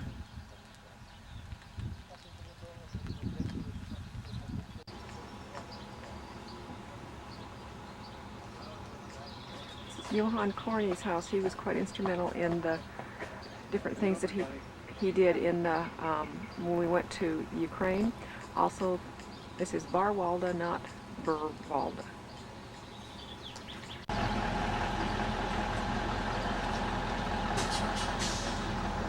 Here's a wonderfully preserved Mennonite house with the arcade in the front.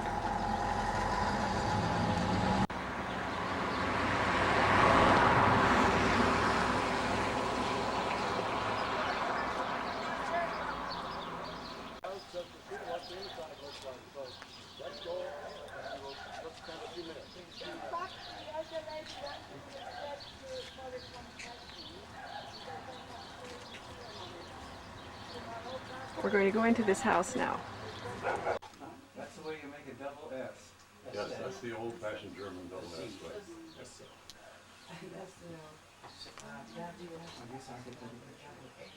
Yes, my grandfather still spelled it double A. Yes? Yes. Is this in your family? I don't know whether it's connected to this or not.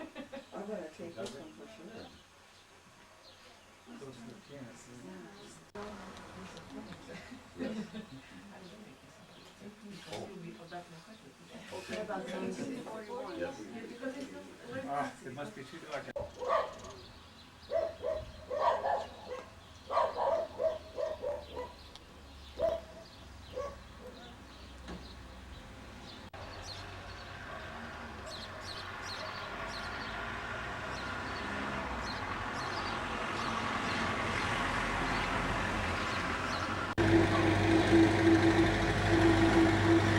illustration of the drainage system.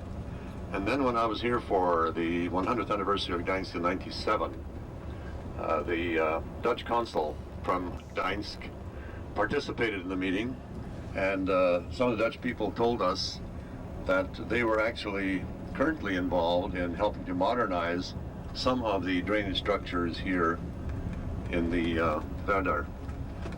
And he also said that when Poland enters the European community, then that work would probably be continued by that community. At any rate, it's an interesting illustration of the continuing ties between the Netherlands and Poland. As one could have said earlier, cities like Amsterdam and Danzig, Gdańsk were really partners, sister cities you might say, in early modern times, and continue that connection for many years. So the Dutch polders, about which you read so much, are very much like the Zouave, the various plots of lands that have been drained, reclaimed from the waters. Go ahead. Just go ahead. I'll wait on you.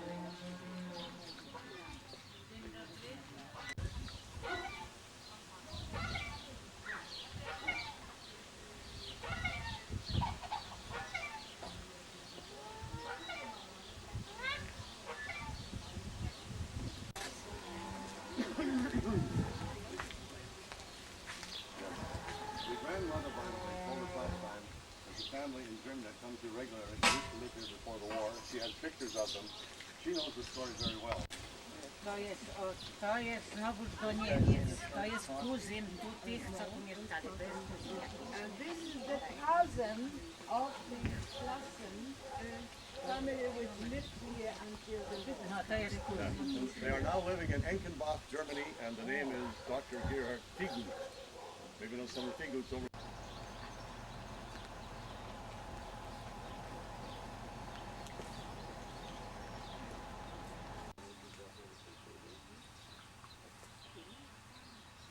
If anybody finds a Jacob, we're here. That's my answer.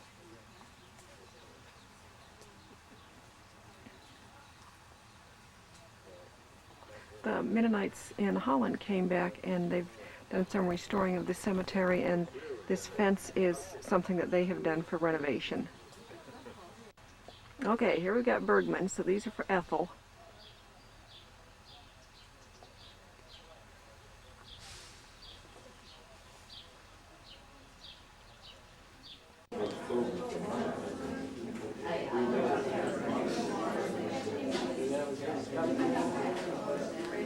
Well, my new fellows were the brewers in Hauptstadt.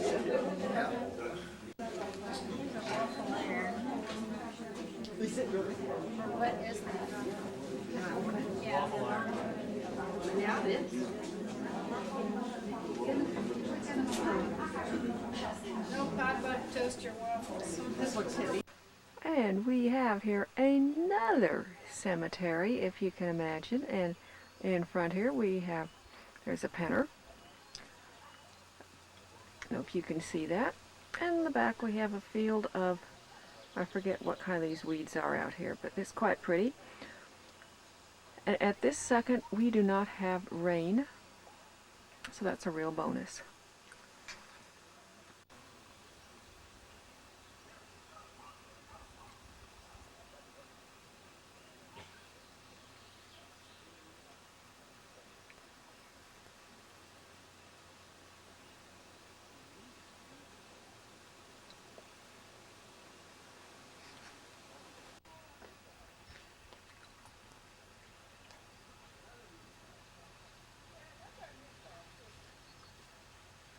Alright, the only windmill in this area that's remaining, and the rain is pouring down on us.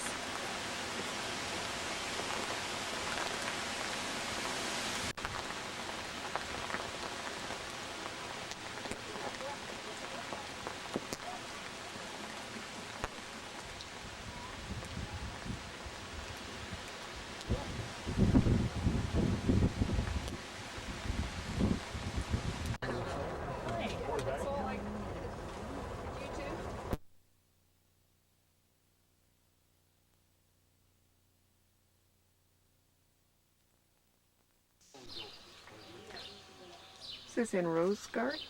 built by the Mennonites. It's very unusual in that it has a bell tower, which was more typical of the other denominational groups.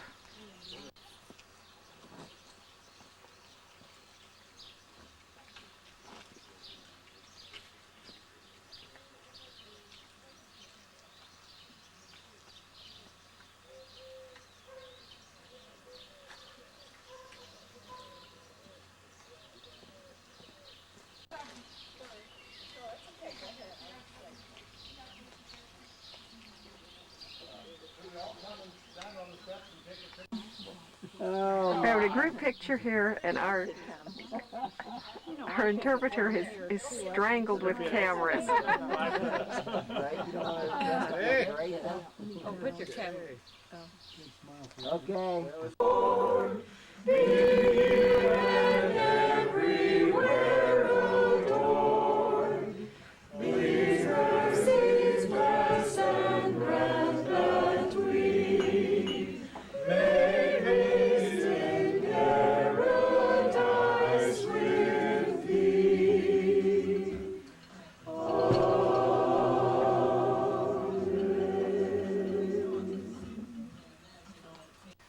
Okay, today we're starting at the concentration camp Stutthof.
The names that I just recorded were here in the crematorium.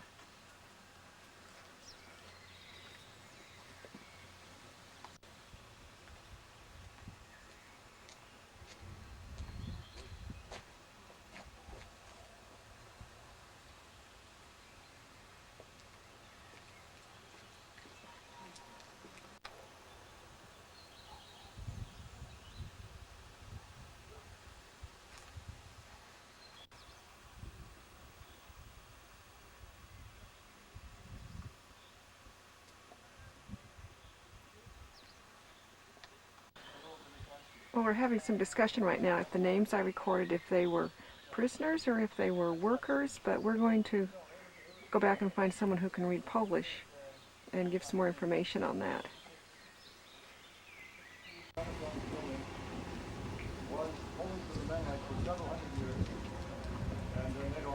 This building was used for the church. It was given to the Mennonites in the 17th century, and now it is a private residence. And then this part was destroyed over here. And the upper story is for the typical hospital.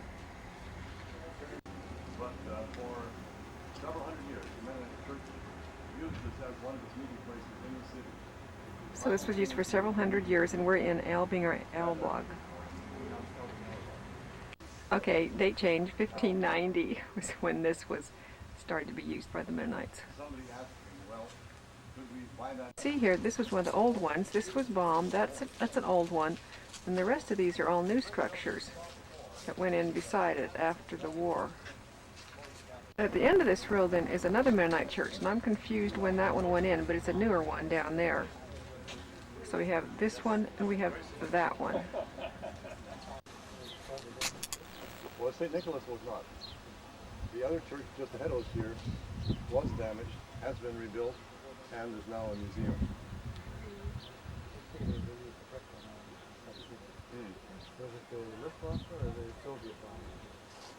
No, this was the Luftwaffe, actually. Actually, not Luftwaffe, the... Here I am, live in Poland, in Elbing, Elbag, and I'm smelling the roses as we're trying to dodge the rain, and we're going to another Mennonite church. Just wanted you to know that I'm really here and that I just didn't pick up a documentary to show all of you back at home. Zoomed it out so I could have gotten the road. Oh, that's okay. I wasn't into that yet. Well, I'm gonna get that. Oh, there's the dog. We are at a Mennonite church and we've got Mennonites all up here, but they're not going to sing.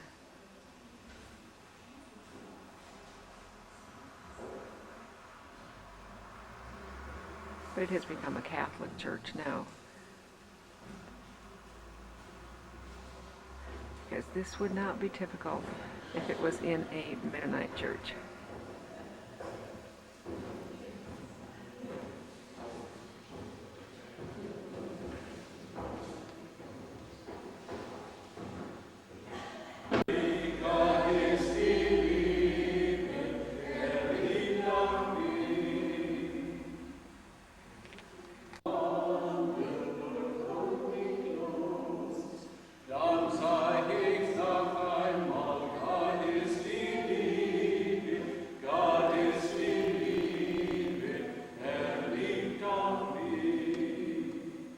This is a restaurant that we ate at the other night, and it had some Mennonite. It was founded by the Mennonites, and there's still reference to the Mennonites here.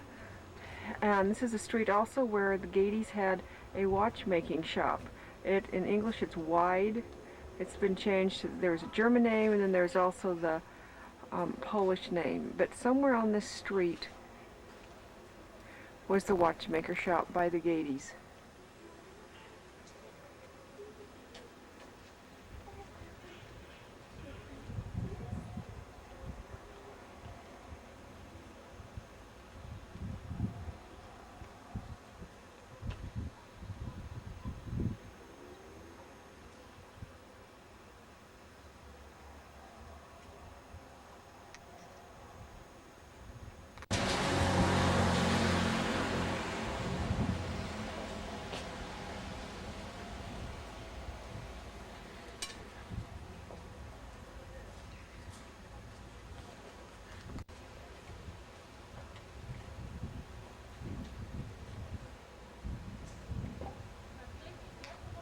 The Gaede house and the restaurant, or the Gaede watchmaker in the restaurant that I was just at, is here in Danzig, which we were back here again.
This is the church that we were just in. It's the Danzig Mennonite church, and there's a possible connection with our Gaedes here being from the Leonard Jansen family was found in the record book. After World War II, the church was demolished, and some MCC workers then came over and they were cleaning up and they found the church record book. And so we just had a church service here, and that's where the singing was and some of the immediate pictures that were before this.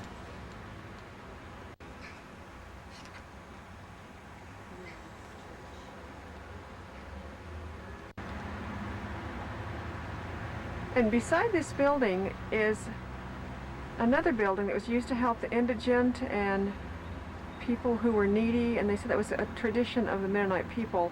Oftentimes that was nearby the churches that they had. So I don't know which building it is, but we've got some pretty old buildings all around here.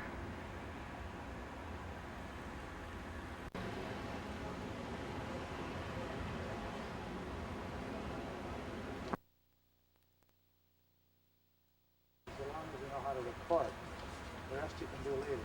Yeah, okay, this isn't showing any minutes on here. There we go. Okay, we'll try it again. I don't know if I have overlap or not with my film, or my... All of a sudden I looked up and I did not have any minutes left, so I may be overlapping. But this is the Danzig Mennonite Church that we think that the Jansen side of the Gaedes attended. And we just had a church service here I hope I got on my other footage.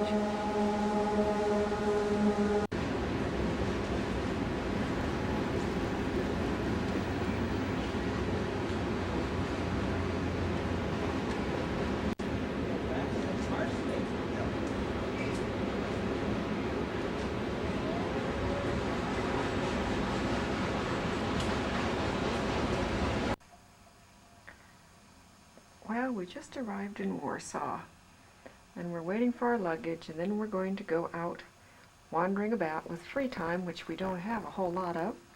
And this is from the 26th floor. Looking down, we've had our discussion about earthquakes already, that they don't have them here. But soon we will go out exploring.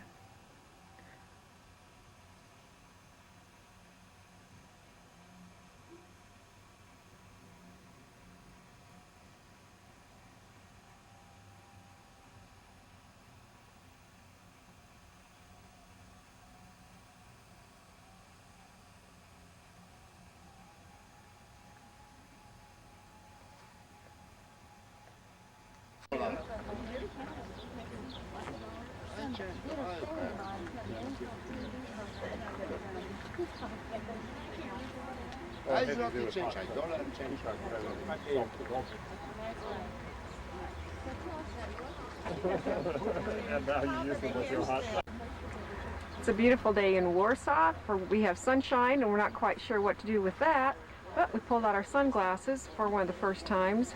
This is Chopin, and we'll be going to one of the concerts this evening, and the Polish people are very proud of him and his accomplishments. And in this park in the summertime, there are the benches with all the rose bushes, and they come for free concerts.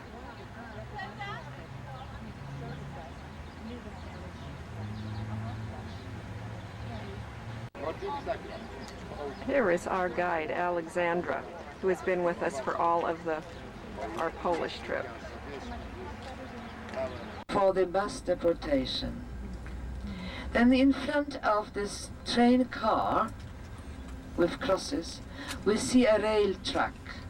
And on the rail track, names of different concentration camps on the territory of the Soviet Union are written. Camps in which Polish people perished. Most of them were Kazakhstan, Siberia. Very new monument, unveiled September the 17th, 1995. Until that year, we were not allowed to speak about that crime committed by the Soviets, because only it was 1991 when officially they admitted that it was not Nazi Germans who made it, it was the Soviets who made the crime.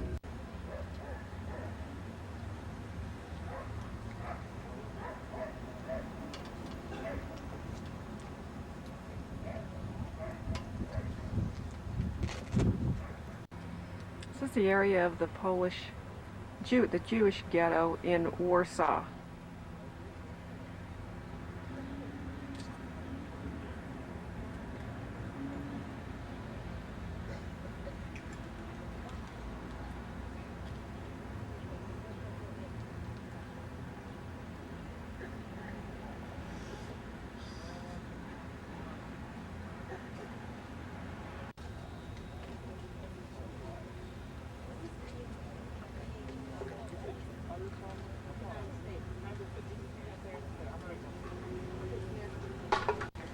This is a tour bus that we have been on the entire time since we've been in Poland. This is our last day here, but I wanted you to see this, and there's our guide Alexandra, who is walking in front of the bus, and she has been an exceptional guide for us with her poise and ambassador abilities as she's talked between us as American Canadians and then the Polish people.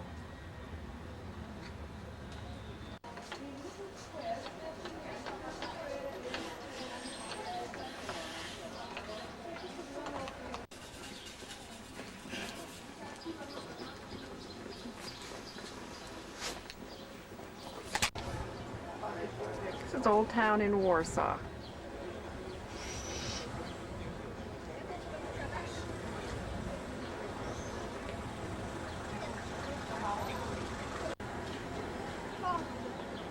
Just to clean up this area, to build up, to put buildings as volunteers. So now, this old town will be so new, it's on the list of UNESCO as a World Heritage Site. Not only because it is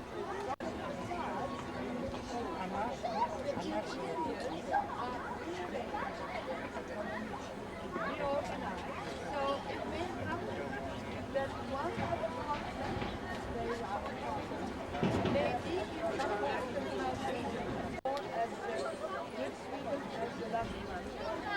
So Warsaw was previously level to go like but with the of the like for example, you know that West was the county and there are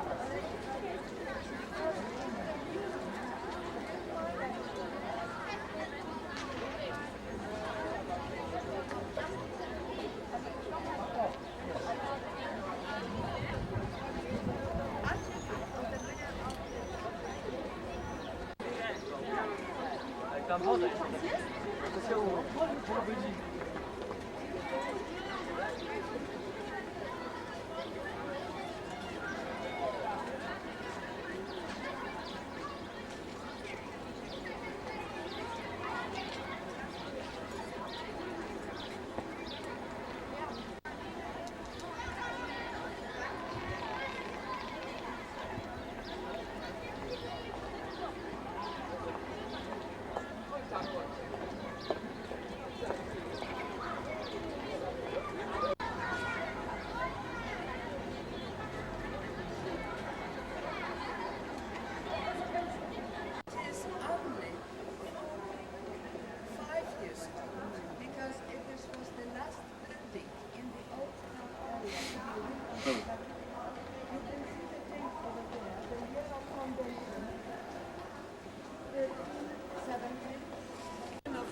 The Pope 11 years ago, but for 5 church, except one crucifix, which according to the Catholic Church is miraculous, was in that side altar, was carried out on one of the priest's shoulders during the fire. After reconstruction, placed in the same chapel there. But what is interesting, it is a masterpiece of medieval art. This is Old Town, Warsaw. We've been doing some shopping. Very bustly, people all over the place. Pigeons, school children.